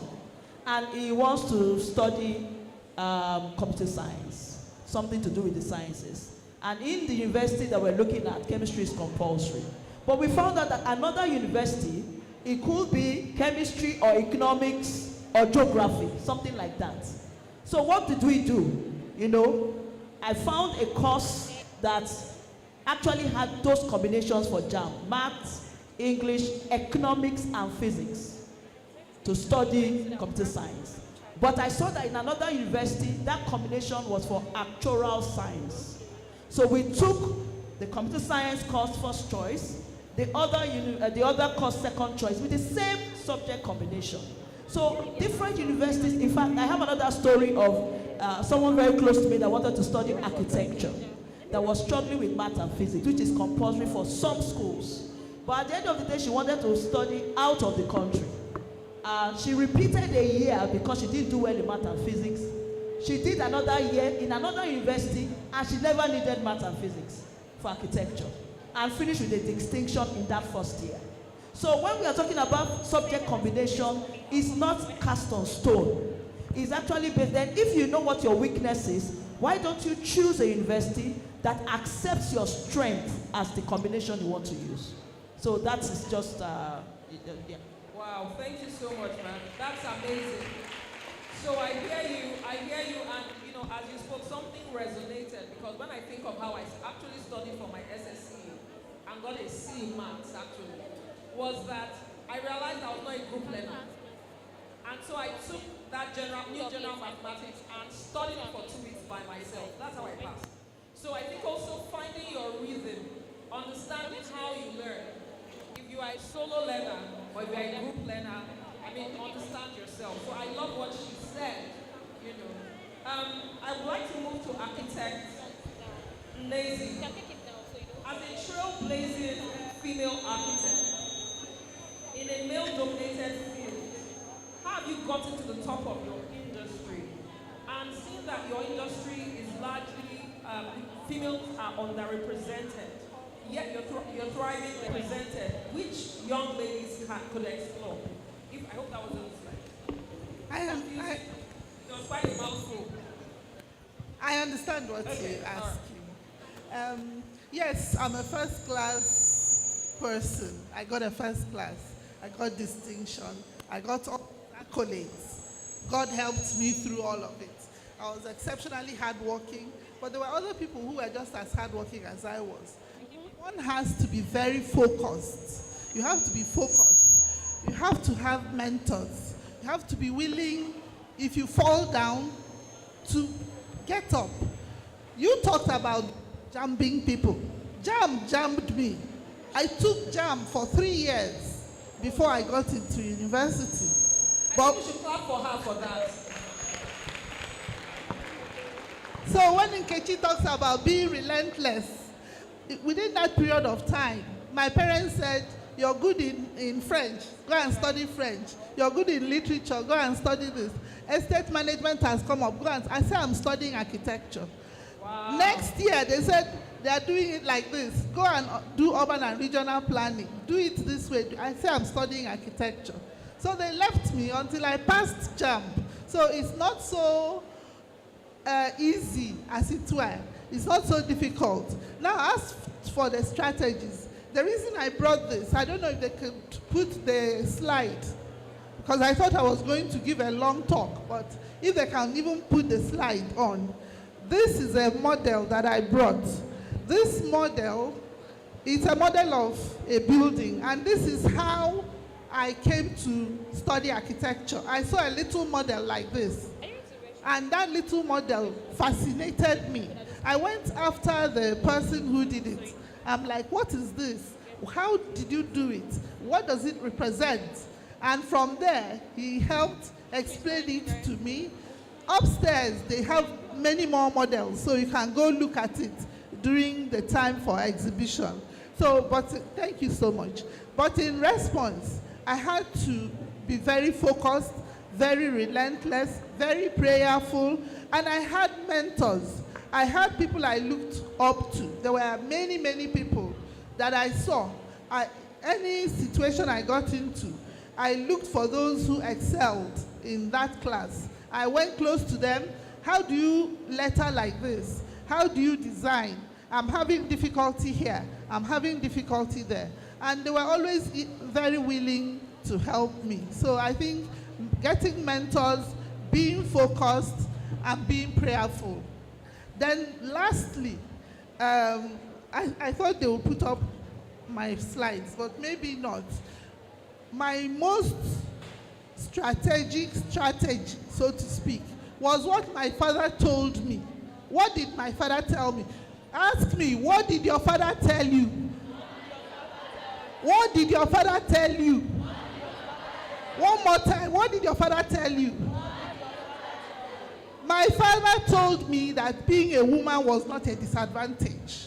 My father told me that I could excel wherever I was. My father told me that no matter the environment, no matter how male-dominated, that if I work hard that I will surpass them. And to tell you the truth, that has been the situation in all my life. So what did your father tell you? No matter what your father told you, go with the one my father said, which is that women can excel and over-excel if they are focused and they are relentless. So that is my strategy. Thank you. Thank you so much to our panelists. Thank you so much. So what I hear is that there's nobody that was born exceptional. It's a case of grit and focus and, you know, just being determined to overcome challenges. So now, do you have any question? I want to take just 2 girls, 2 questions. Okay, the first person here that I've seen. Any other person with a question? Come up quickly. Just come up here to ask a question. Any other person? One person is here. Okay, let her come. So that's all. I'm just taking 2 questions. What were your questions? Go.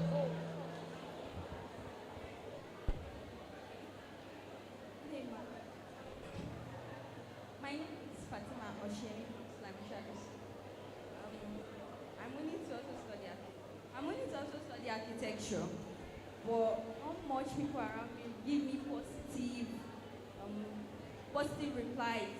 And something they also say that, you know, you should look at how much income you get because of the future.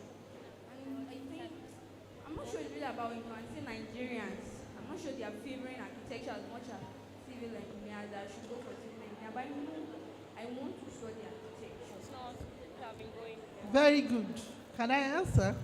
Okay, you are being discouraged about studying architecture. People are telling you it's better to study civil engineering. All right. It's very important. It's very important to be passionate about architecture and to insist. That's what I'm telling you I did. I insisted on studying architecture even though they were giving me other options. It's not easy. Yes, what they're telling you is not easy, but nothing in life is easy. Nothing in life is easy. Even if you study English, it's not easy. History is not easy. Dance in Unilag, I see them dancing. They do it. This thing they do, and it looks so easy. I have seen them practice the same song. Nothing in life is easy. So if you want to study architecture, please go ahead. Don't let anybody discourage you. You will do very well. Go up there. You see people dressed the way you are dressed. They are up there. They are studying architecture. Up there, we have people studying Masters of Urban Design, Masters of Architecture, Interior Design, Urban and Landscape Architecture. So make sure you go up there and talk to them. Talk to you in more details. I expect to see you soon in Unilag.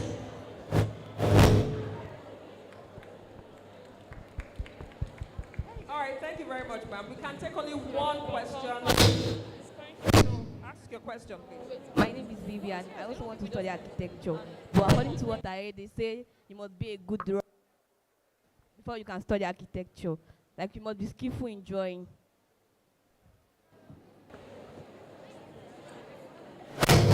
Yes, it helps if you draw well.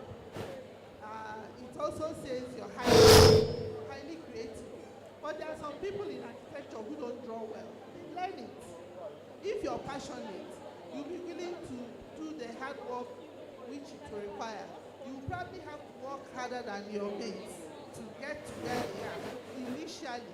But once you get the hang of it, Thank you so much. if you're passionate about it, you will be willing to stay nights because we work at night.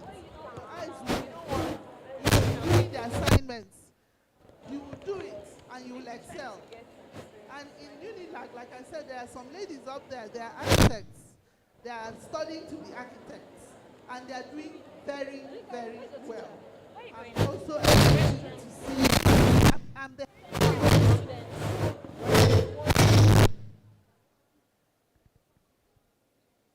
I'll be waiting to see you. Before I leave, come and see me and we can talk more, okay? I wish you well. All right, thank you so much. I'd like to thank the panelists. Time is up. Our time is up. We are very sorry. We have to move on to the next. Thank you. Please give a round of applause to our panelists. And if you have questions, please You can meet with them and ask your questions. They are very much around. Thank you so much, madams, for joining us.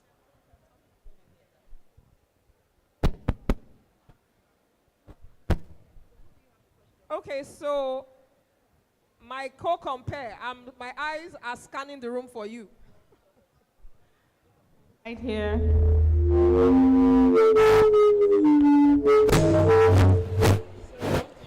Okay, so how's it going?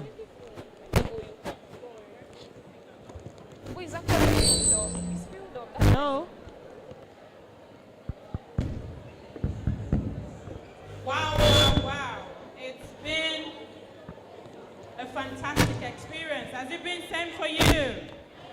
I hope you enjoyed yourself. Dreamer Day, Nigeria. So when I say dreamer, you clap once. Listen, no. It's not everything that is gifts. But who even told you I don't have a gift for this? When I say dreamer, you clap once. When I say Dreamer Day, you clap 4 times. Then when I say Dreamer Day Nigeria, you say empowering girls for the future. Are you ready? Are you ready? Dreamer! Dreamer! Dreamer Day! Dreamer Day! Dreamer Day Nigeria! Excellent. Put your hands together for yourselves. Okay. So we move on very quickly to the next item on the agenda, and that is going to be a talk on navigating purpose, networking, and mentoring. You will absolutely enjoy this, I assure you, because I'm calling somebody who's good at what she does. Before I announce the name of this individual, I'm going to tell you a bit about her. Yes, her. She is a multifaceted individual with deep-seated passion for humanity, and she's widely recognized for her exceptional contributions in various fields, including being a peace ambassador, a West Africa ECOWAS Youth Ambassador, a National Association of Northern Nigerian Students Ambassador. She's humanitarian, she's an entrepreneur, she's an event planner, she's a teenage counselor, a public speaker. You should be clapping now. She's a politician. She is the founder of the Peace, Progress and Unity Global Initiative. She's also the founder of Farida's Charity Foundation. She has demonstrated an unwavering commitment, making a positive impact in the lives of people around her and beyond. She's the CEO of LP Events and more, and she's the managing director of a leading consulting firm. Ladies and gentlemen, please join your hands together as we welcome Ambassador Dr. Prevail Farida Ahmed. Keep clapping, keep clapping, keep clapping. As she makes her way to the stage, don't stop clapping. Girls, don't stop clapping. Jump, jump, jump, jump, jump, jump, jump.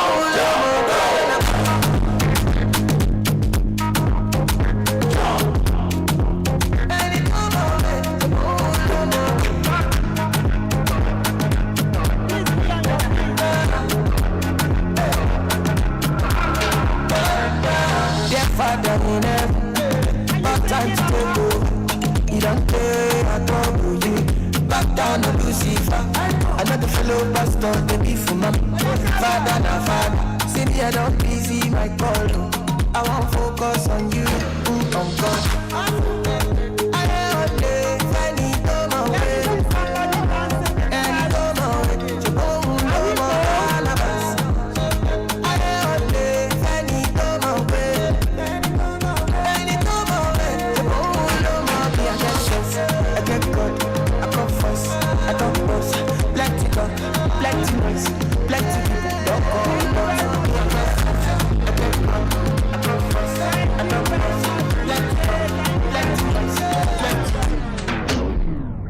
While you are still standing, good afternoon, students. Good afternoon, students. I'm happy to see you. and I'm happy to meet you. I hope you're happy to be here.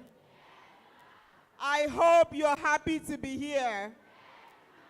And I hope you're ready to be blessed. And I want to believe you're already taking your blessings. Thank you very much. I'd like to start by saying why you are still standing. Say a very big thank you to God Almighty for the opportunity to stand before you all. Because without God, we can do nothing. And I want to celebrate God for the lives of all the people who put this together. Starting from the organizer herself, Engineer Bolanle, and beautiful Miss Noor, and everyone involved in all of this that you and I are coming together to benefit from. Because it's a benefit for each and every one of us, not just the students, the teachers, the speakers, the panelists, and even the organizers. So it's a blessing to be here, and I say thank you to each and every one of them. Unfortunately, they are not close by to us here. I would have loved to have them around us, but they are not close by here. I want you to look at the next person beside you. Say, I am born ready. And I'm ready for today. I came in prepared. In that order, I want to celebrate some people in our midst here. You know, it is Dreamer Day Nigeria, and it's particularly organized to actually celebrate young girls who want to go into STEM field. And in this house today, because they read brief about my bio, I am an advocate for men's mental health. So I would like us to celebrate every boy and every man in this house today with a rounding of applause. Let's celebrate all the men and all the boys in our midst today. Let's tell them we see you. Tell the man or the boy seated or standing beside you that we see you. We know you. We appreciate you. And we celebrate you. And in that order, I want to celebrate everyone seated on the high table. Because of my time, I celebrate you and I welcome you all. Thank you for being a blessing to Nigeria and to the world at large. My assignment today is very, very little. It's very little, but it's very significant. Last year, I was with them, and they deemed me fit that I need to be here this year again. How many of us were part of the program last year? If you are in this hall and you were part of the program last year. So you see, one of the beautiful things the women in science and engineers are doing is to go around schools and make sure that they bless the life of all the students. And today we'll be talking about mentorship and networking.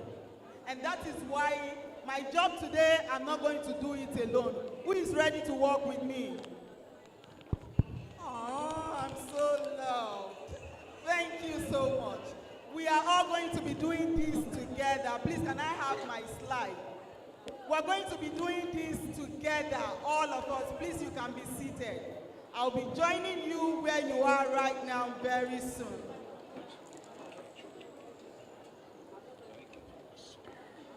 I want to say a very big thank you to the keynote speaker, Engineer Nolly.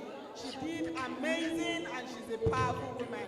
And to all the people that have spoken, they have spoken into our lives, into my own spirit. And I appreciate them for that. Please, can I have my slide?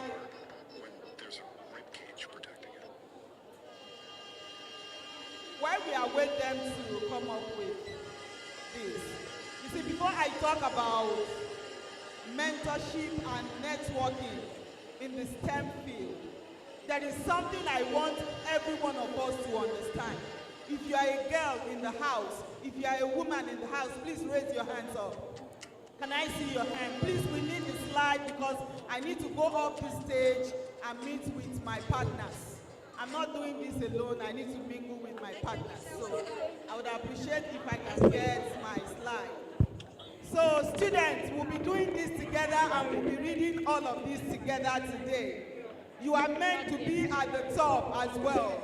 The stage is your place as well. So wherever you are seated and wherever you are, that is your stage. And we will be doing justice to this afternoon. So we'll be starting. And before I start, I wrote something there. Can we read together? Can we read together? I said, can we read together? So answer the question first before we read. So 1, 2, let's go. How many of you are ready to know more about networking? How many of you are ready to know more about mentorship? Thank you very much. But before I go into talking about networking and mentorship, I said something there. Before we talk about mentorship and networking, let's agree on one truth. Who is ready to agree with me on this truth? Can we read this truth together? Let's read it. As girls, God created us special and what? I can't hear you. You are not less than a. You are not less than a. That is number one. Again, another one. You are just as important. Tell somebody, I am important. If you don't know about me, get to know now. I am important. We are getting there. Let's continue. Once you believe that, mentorship, that is having people guide you, and networking, which is making good friends and connections, are simply ways to bring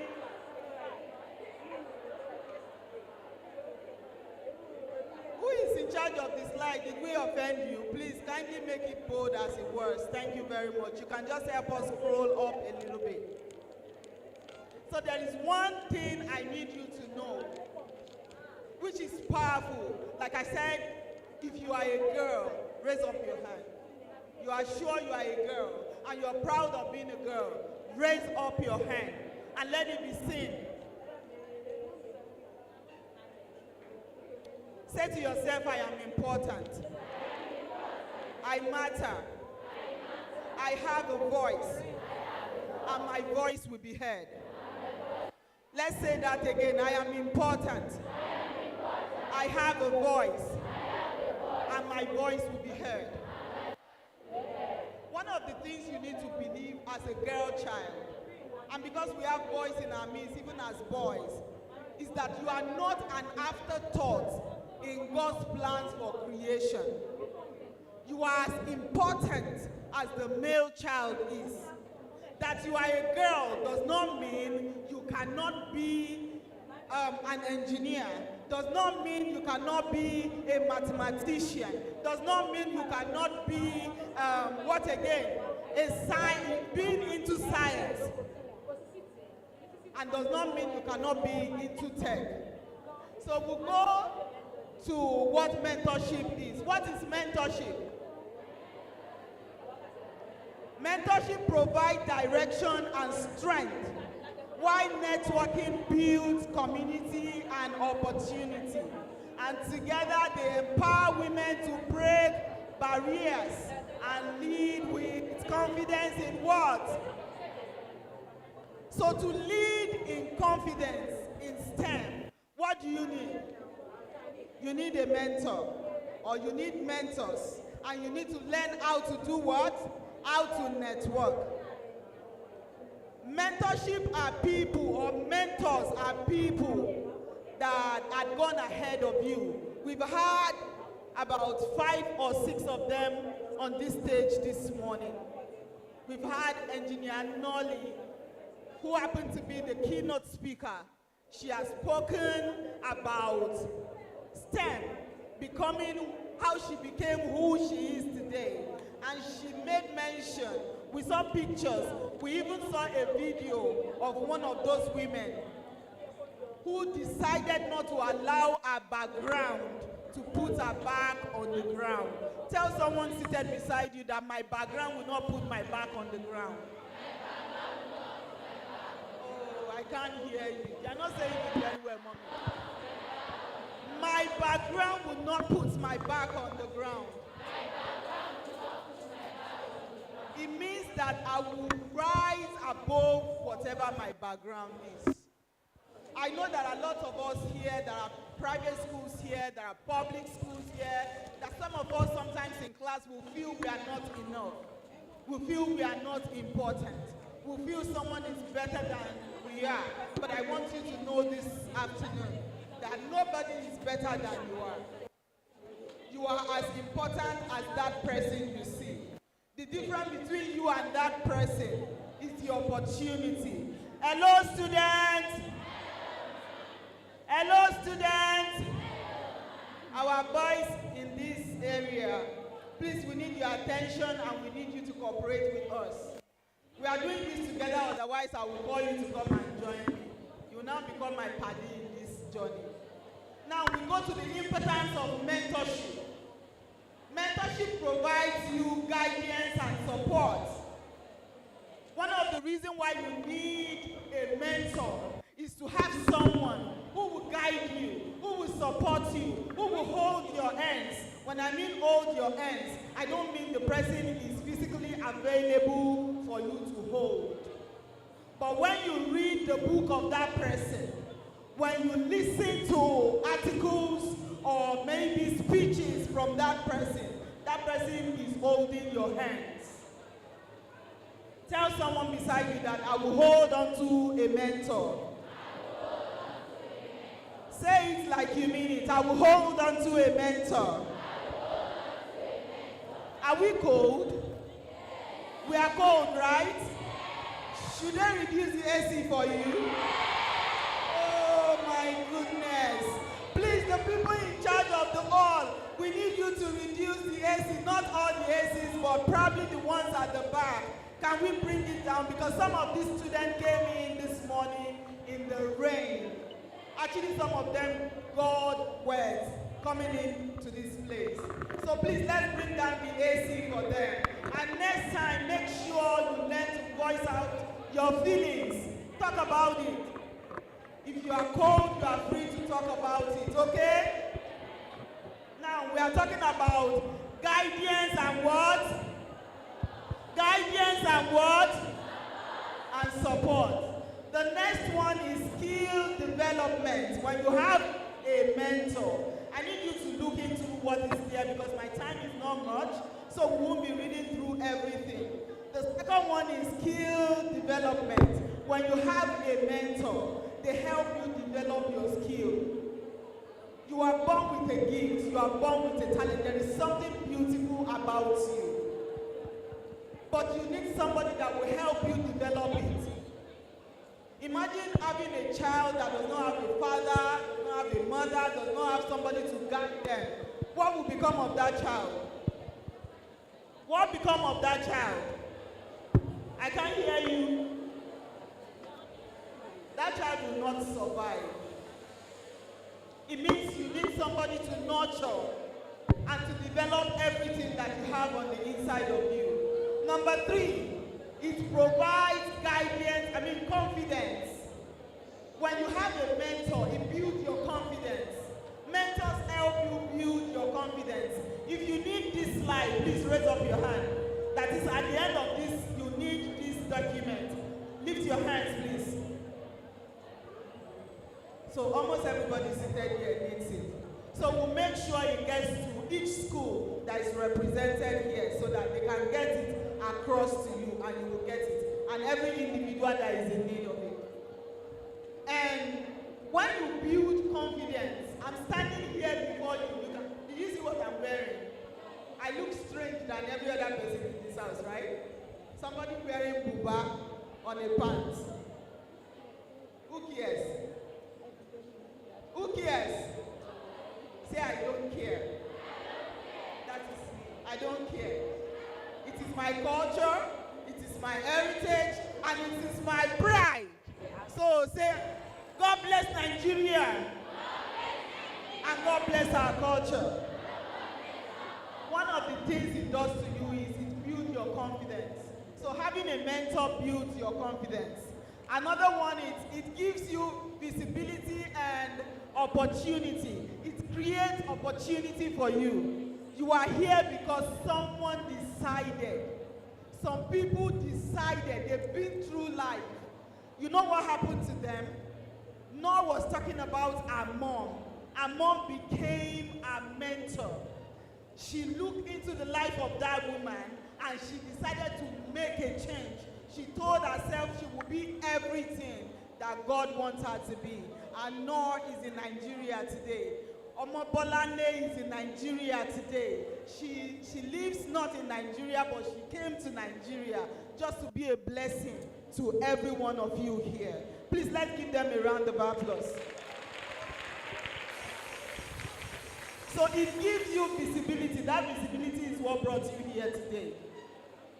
And beyond coming here today, ability to see into people and know who can mentor you. They may not have one-on-one access with you, but you can start reading about them. You can go search for them online, and you gain opportunity. You reach out. You can send mails to them, and they will give you opportunity to strive and to go wider in life. Then we'll go into networking, the power of networking. Can we take it up a little bit, please? It expands your horizon. That is, networking gives you opportunity. You won't see me today if you are not here, would you? Would you have seen me? Would you have met with Engineer Omobolande? Would you have met with Ms. Noor? Would you have met with all the speakers that have spoken today? Would you have met with all these beautiful people seated here today? You wouldn't have. So when you go out, when you give yourself the opportunity to go out, don't just sit where you are seated. When you notice another school where another student is answering questions, they are asking for questions and that student is answering the questions, you can walk up to that student and say, my name is Prevail Farida Ahmed. Please, may I know you? I love the way you've been answering the questions. Can we be friends? What have I just done? What have I just done? Some people are not even hearing me. I don't like this, so. Do you want me to go? Should I drop the microphone? So let's do this together. You promised to stand by me. Did you not? So let's do it together. What have I just done? I just networked. So networking is important in your career, in your journey. Either you want to be in the STEM or not in the STEM. You need to network. You need to go outside of your environment. Your school is good. Your teachers are doing well. But you can learn more when you mingle with other schools. That is why you see people doing inter-house sport. When they do inter-house sport, they invite other schools to come. Don't they? When you are doing quiz competition, do you invite other schools? The reason for inviting them is to network. It's not just for you to be the winner. It is for you to learn from others. They are learning from you and you are learning from them. So networking gives you the ability, the opportunity to move around. If you don't know how to talk, you start learning to talk. If you don't know how to make friends, you start learning how to make friends. If you don't know how to ask, you start learning how to ask. Please, what is your name?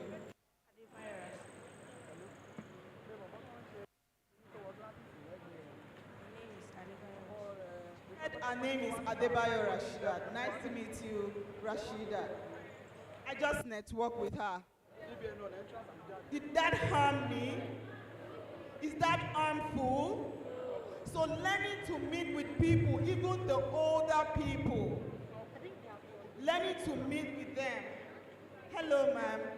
It's nice to meet you again. I remember I met you last year, and I'm grateful to God that God kept you and I alive to see today again. Nice to meet you. Hello, sir. Nice to meet you.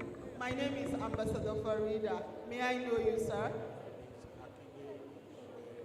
Thank you very much, Mr. Timitope. It's nice to meet you. And to everyone on the table here, it's lovely to meet you, every one of you here. Nice to meet you.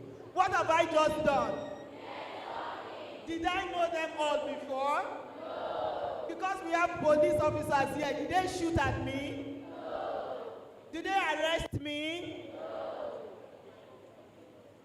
They will not arrest you. It is okay to move to people and tell them how you feel. Networking helps you to mingle with people.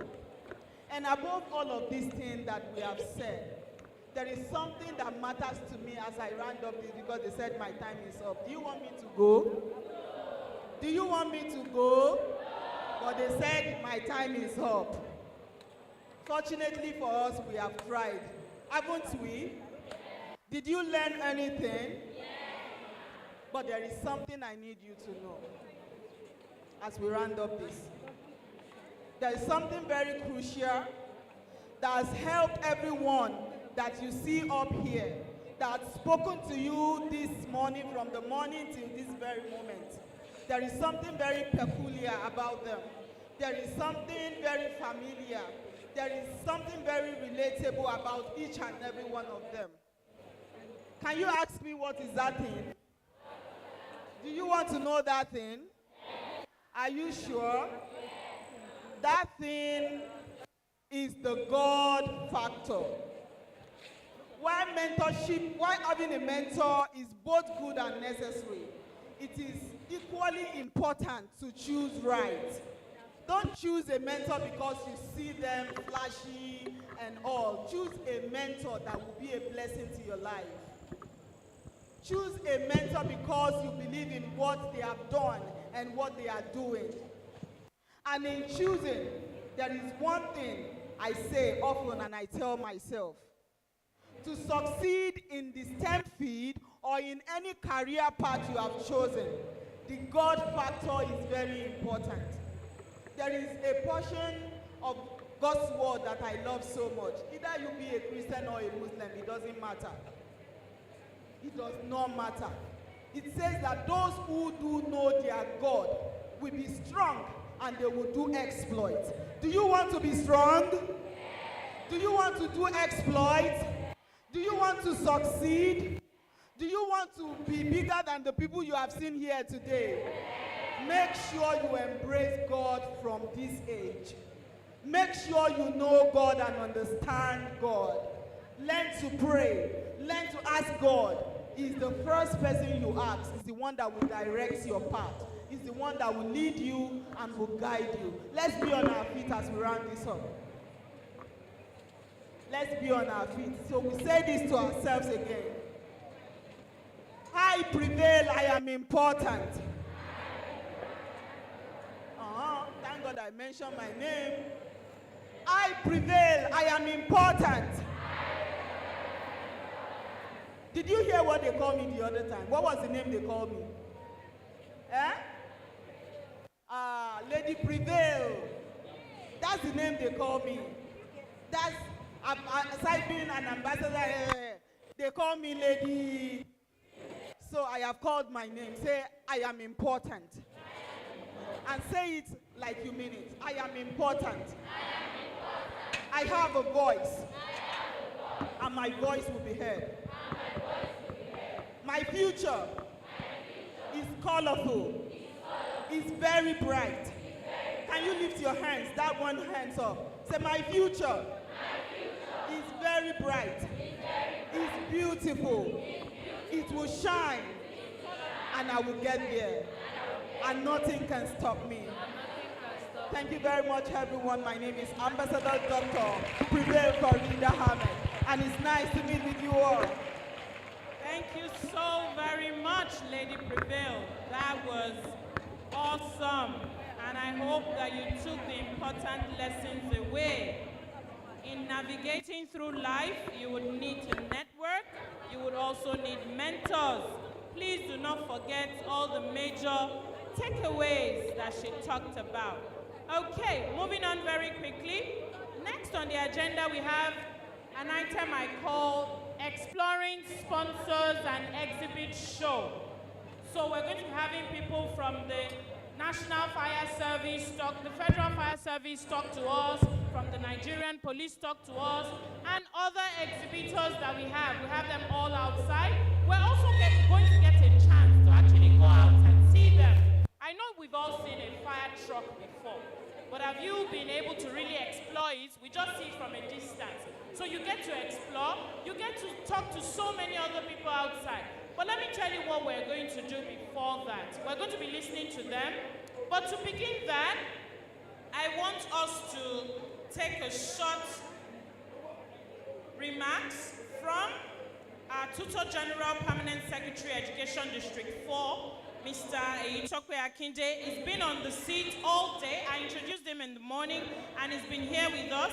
So we're going to have him give us a very short remarks now. Then we will start with the exhibitors and sponsors. Please put your hands together for Mr. Eyitokwe Akinde. Thank you very much for honoring us, sir.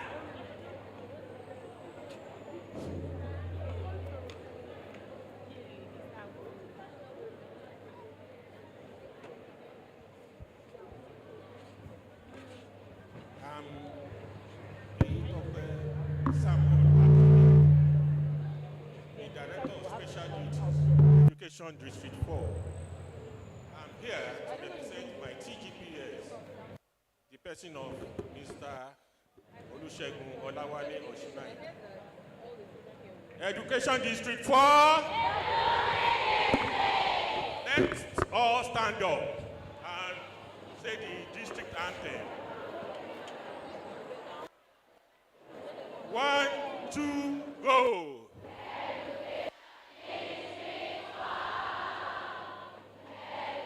District 4, the blooming district.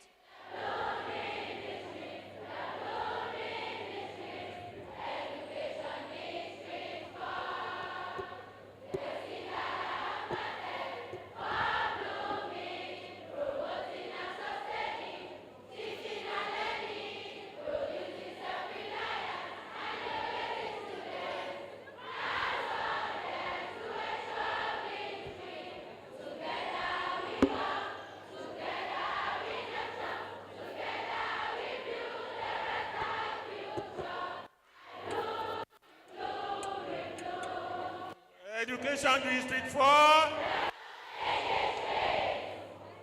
You can sit down. Thank you.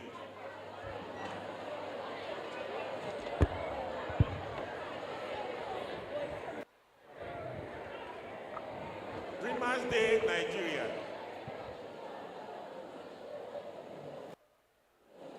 We are here today because of these lovely learners.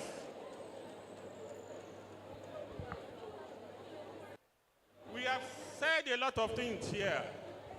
The invited guests. But there is one thing that baffles me.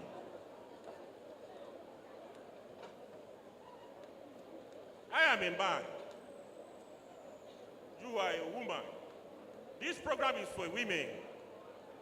And let us remember one thing that we did not mention here today. How do these women combine all these careers with motherhood? One, household activities. Two, to take care of their husbands. Three, things that we refuse to tell these learners. They need to know that careers apart, household activities apart, motherhood apart, they are still going to get there. So we need to talk about that too. We need to teach them, we need to let them know that all these, they are all additional things to their daily endeavors. Organizers, please, and those that have talked here today, let's look into that. It is our duty to let them know at this stage. It is our duty to let them understand why they are choosing this career and why they are women.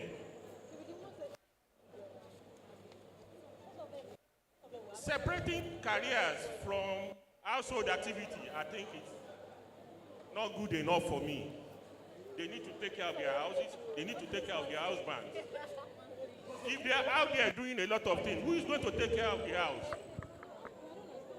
So, on this note, I want to leave you with this question.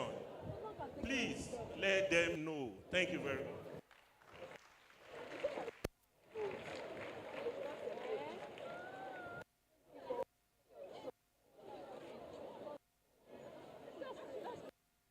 Thank you very much, sir, for that very important addition. And indeed, he is very correct. Have you heard this before? Ladies, the hand that rocks the cradle rules the world. Have you heard that before? Have you heard it before? So can we all say it together? The hand that rocks the cradle. You know the cradle, don't you? Yes, where you put babies. The hand that rocks the cradle rules the world, because ultimately, we also need to ensure that we are producing individuals that are better prepared for the future. Do you understand that? We're also the homemakers, because indeed, the hand that rocks the cradle, Thank you very much, sir, for that important addition. So I'm going to be calling on people from the Federal Fire Service for a brief talk before we proceed on our exhibition. I'm also going to be calling another very special individual. Brief talks, just about 3 minutes, and then we'll go for exhibition, lunch, and we're back for another round of exciting activities. Ladies and gentlemen, put your hands together for our representative from the Federal Fire Service. Very much. Good afternoon, everyone. Thank you very much for having us. My name is Assistant Superintendent of Fire, Ajayi Esther. I work with the Federal Fire Service, and I'm appreciating the organizers of this program. Thank you for having us. Thank you for putting this together. We are happy to be here to teach these children their career. So I would like to inform you all that the #1 firefighter in Lagos is a woman also. She's the one heading both Lagos and Lagos Command. Let's give her a round of applause. Her name is DCG Ijeoma Achi Okidi. And I would also like to inform you all that the second in command is also a woman. Can we give them a round of applause? Are you not happy to hear that? It's not easy. 2 women heading the Lagos Command and Ogun Command. And I also inform you guys that the commandant of the training school is also a woman. Can you believe that? 3 powerful women. Let's give them a round of applause. I'll briefly just explain to you what firefighting is, what we do as a firefighter.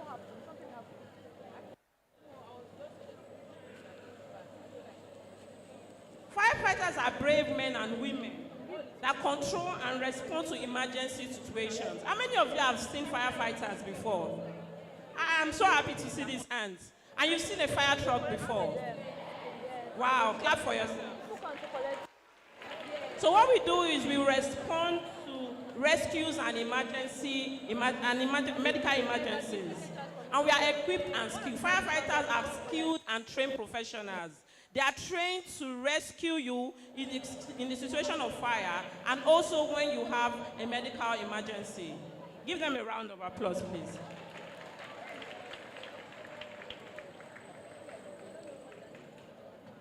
What is firefighting? Firefighting involves suppressing and controlling and extinguishing fire. It means that we do not just only go and put out fire, we also try to make sure that we prevent them from happening. All the things that you need to make sure that you do not have fire, we try to educate and let everybody know about it. The daily responsibilities of firefighters. Number one, we respond to emergency calls. We conduct fire safety inspections. We maintain equipment and vehicles. Firefighters also deal with structural fires, wildland fires, vehicle fires, industrial fires. We specialize in technical rescues, water rescues, medical rescues, hazardous materials responses. We also have what we call the washroom procedure in fire service. We are those people that in washroom, we are the ones that take calls just in case there's a fire. So we need you to have all the numbers that you call when there's a fire. How many of you have number for fire service here? You have the numbers. Before the end of the program, we will call out the numbers for you so you can give that to your neighbors and your parents.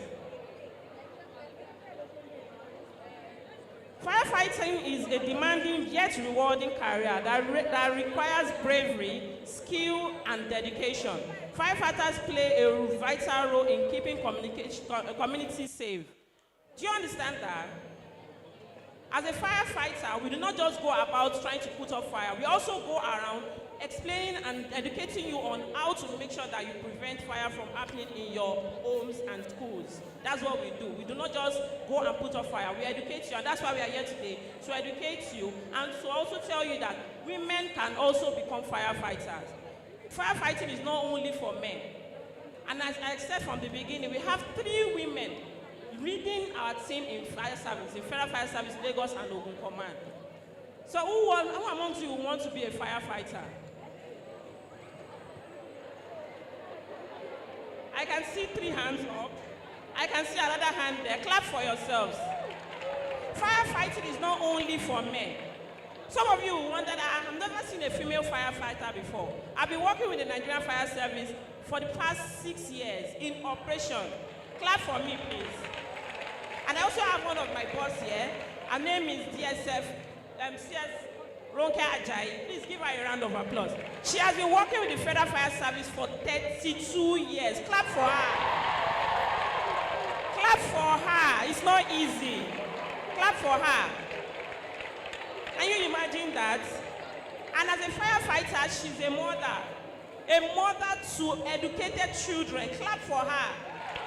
She's also a wife. So it's not just about you going to put out fires. We also have firefighters as mother. I myself am a mother of a beautiful baby girl. She's 4 years old. Clap for me. So, sir, that is for our man that said we should also educate you on how you can be all of these careers without making it affect your homes as a mother, as a wife, and as a housekeeper. Thank you very much for having us. So we'll also go out. The organizers will tell us when to go out so we can show you the fire truck and explain to you how we do our work. Thank you very much. Thank you so very much for that educative and brief session on fire service. Okay, I'm going to be calling on the president of Rotary Club of Isolo, Rotarian King Michael. Please put your hands together for him. Also, for another 1 minute or 2, he's going to be talking to us about what the Rotary Club does. They're one of our sponsors for today's event. And we'll listen to him before we go out for the exhibition and, of course, for lunch. Thank you. Thank you so much. Dreamer Day Nigeria. All right, thank you. Permit me to stand on the existing protocol. My name is Rotarian King Michael Olawo. I'm an estate surveyor and valuer. Clap for me, please.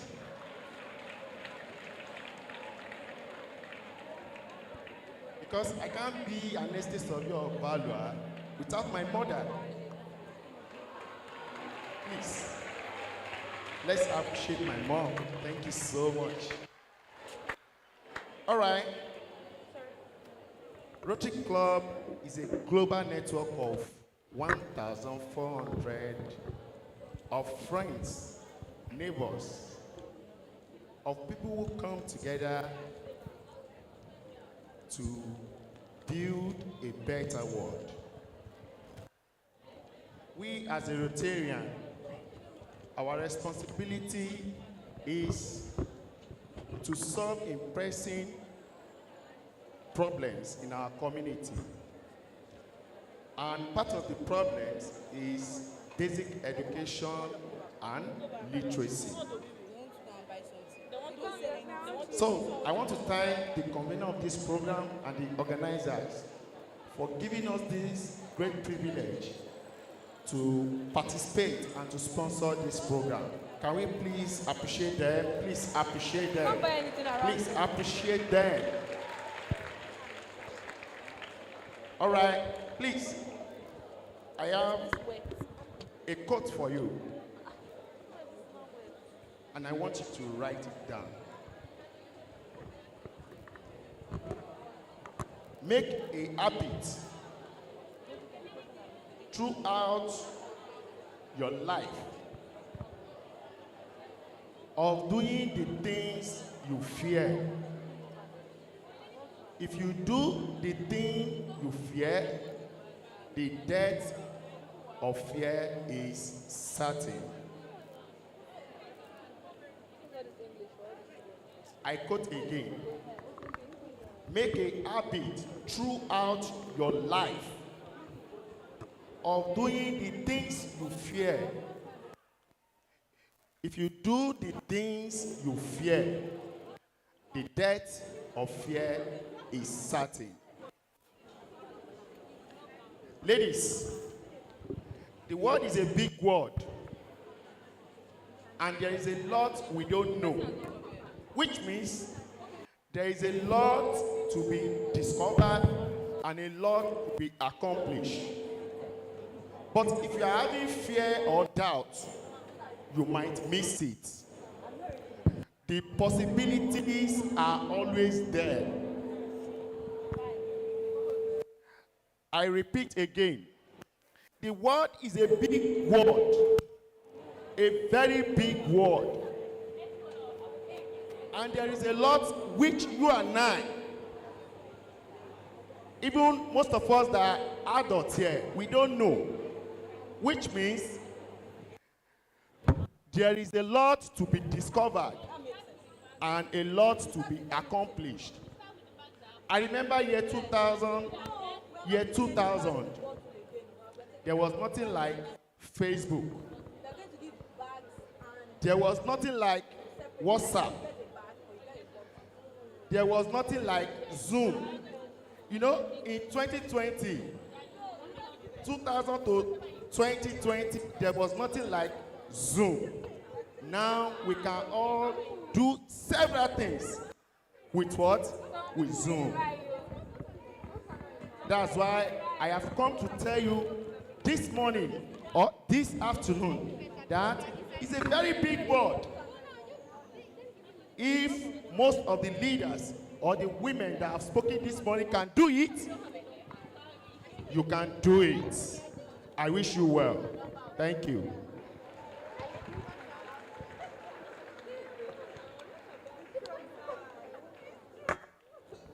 Thank you so much, sir. So we've heard quite a lot. Can we remember our chant this morning, our call back? When I say STEM, you say STEM, STEM. When I say STEM, you say rocks, STEM, STEM. Yeah, so clap for yourself. You're amazing. So we can see that from all our speakers, actually STEM rocks. And before we go for the lunch and exhibition, I would want you to listen to someone who will be speaking to you for just 10 minutes. She's also Just 10 minutes. You're going to enjoy her story because she's going to tell you her journey as a female carpenter. She'll tell you how she became a female carpenter from being in STEM. So I'm calling on the CEO, Divs Colliers, Diwura Da Silva. Give her a round of applause as she comes up. Don't stop clapping. I know you're tired. Don't stop clapping. Just 10 minutes, don't worry.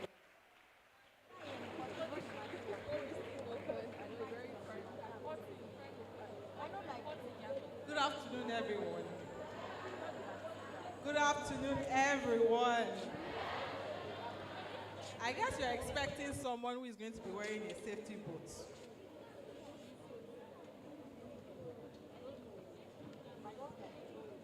But today I've decided to change my look and come out this way. So that maybe I could be a bit attractive to you people, and let me say the vocation too can be a bit attractive to some of us. So once again, I'm saying good afternoon to everyone. And I would like you people to give yourselves a big round of applause for being here. And I guess you've been sitting down for so long. So in fact, give yourself a round of applause. Yes, a bright and beautiful day to you all, to our wonderful teachers, parents, students, and of course the organizers of this inspiring program. They've done really so well. In fact, I've heard so much today. I need to go and tell my children too. Thank you so much for this. And I would like to just start a little, first of all, about myself. We are having issues with the slide, but I will just try to pick one or two things and I'll be able to talk. My name is Da Silva Oladiwura. I'm a parent, and of course I'm a mother, and I'm also an entrepreneur.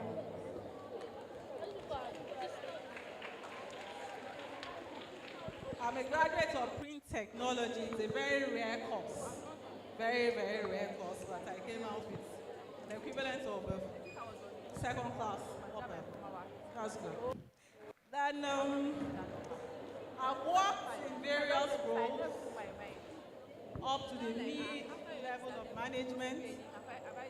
My roles were mostly customer service, facility manager, and of course, a production team lead also. But today, I'll be talking about my bold step into the carpentry world. The Lagos State District came up and made a beautiful remark of why we all were talking about our careers, and we didn't mention a little about our motherhood, the journey to the motherhood, because most of us will actually get to that point. And of course, you today also remember that one day you will become mothers. And when that career, when you want to shoot to another level in that career and you become a mother, what will you do? How will you fill that gap? So this is what led me actually to this passion. And I have a story. I can remember vividly very well. While I was waiting for my call-up letter, after my graduation from school, or before then, sorry, okay, it was actually before then.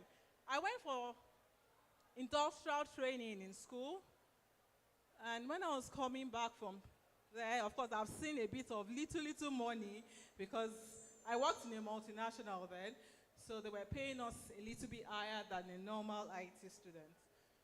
So I came back and I said, wow, I think I love to combine patterns together. Patterns like our local fabrics and use it for bedspreads. And I looked at it as something somewhere I feel I could sell it to my classmates and, of course, some other colleagues in other faculties. And I said, wow, I think I should go into it. And I started my combination. And the very first one, I know I made one that was Ankara, and the throw pillows were actually in the Ankara, then we had the polyester fabric. And the first person that saw it actually liked it. That was a friend of mine. And he said, wow, I think I'll buy this for my hostel. I said, yes, you can. It's very nice. In fact, when you use it, tell your other bunkmates, and you just help me advertise. And that was how I started. I started selling in school, and I was making some little change. What really made me so happy was that people started to admire that work and started appreciating it. So I started selling. And it got to a point, someone said, please, I think I need curtains. What will you do? Can you make curtains? I said, why not? I can. And I said, okay, I'll make a beautiful one for you. Then I think the family just moved from one accommodation to a new one, so they just wanted a curtain in their living room. So I did. And when I made it again, it was with the pattern of Adire. It came out so beautifully well. And I started seeing myself as, wow, I think I need to go into this. So I started, and I was making production, few productions really, and I started selling. So when it got to the time I was graduating, there was a course they introduced then, which was entrepreneurship. So one of our projects was to actually have a project and be able to defend it. So I went for it, and when I gave that my own defense, when I did my project, in fact, the panel of judges asked me, I said, have you worked somewhere before, or what were you doing during your IT that you were so confident doing this project? I said, wow, this is what I do. So I was able to do my financial analysis very well, and I was able to present myself. And in fact, that party, one of the lecturers actually asked me for a bedspread, which I did give to him. So after all this, I graduated, and while I was waiting for my call-up letter, I felt, well, it is time I learn more, because I won't want to go further, and when I get to a bigger client, the client will be asking me, and I won't be able to answer. I said, okay, let me use my little stipend that I have from my parents. Let me see if I could see someone who could teach me more on interior decoration. That's what we call interior design. So I said, I went further, then a friend of mine introduced me to someone who was actually into interior decoration. She studied in the UK. So she told me the amount. I said, I can't pay this amount, but I have the interest. I have the passion for this. I want to learn. What can I do? Let me work for you. I'll go with you to your clients, and maybe that will be part of my payment. And she saw my passion. And she said, do you know what? Go and bring this amount of money. I will teach you. One amazing thing she did to me was when she was teaching me, she taught me everything. And the last day I was leaving, she was a very tough woman. People couldn't stand her because of her attitude. But I actually stood. I said, this I must learn from this woman. And when I was leaving, she said, Diwura, you know what? Open your palms and let me pray for you. And she did. And ever since then, in fact, I've gone from one job to the other, and I'm here today to tell my story. Now, let me tell you one significant thing that happened. I remember part of it, when I got the terminologies in interior design, I said, it's high time I strike. So I said, where am I going to go to? While I was still waiting for a call-up letter. And I thought about it. I said, which of the community, or where will I go? Where will I get my clients? I said, well, what I'll do, I need to face the community I'm more popular in, and that's my church. So I decided to approach the head of the religious sector there, And when I got to him, I started explaining, this is what, I actually had my letterhead and had done my registration for a business name at that time. So by the time I got to him, after like 3 determined visits that I made to him, in fact, they were so much convinced.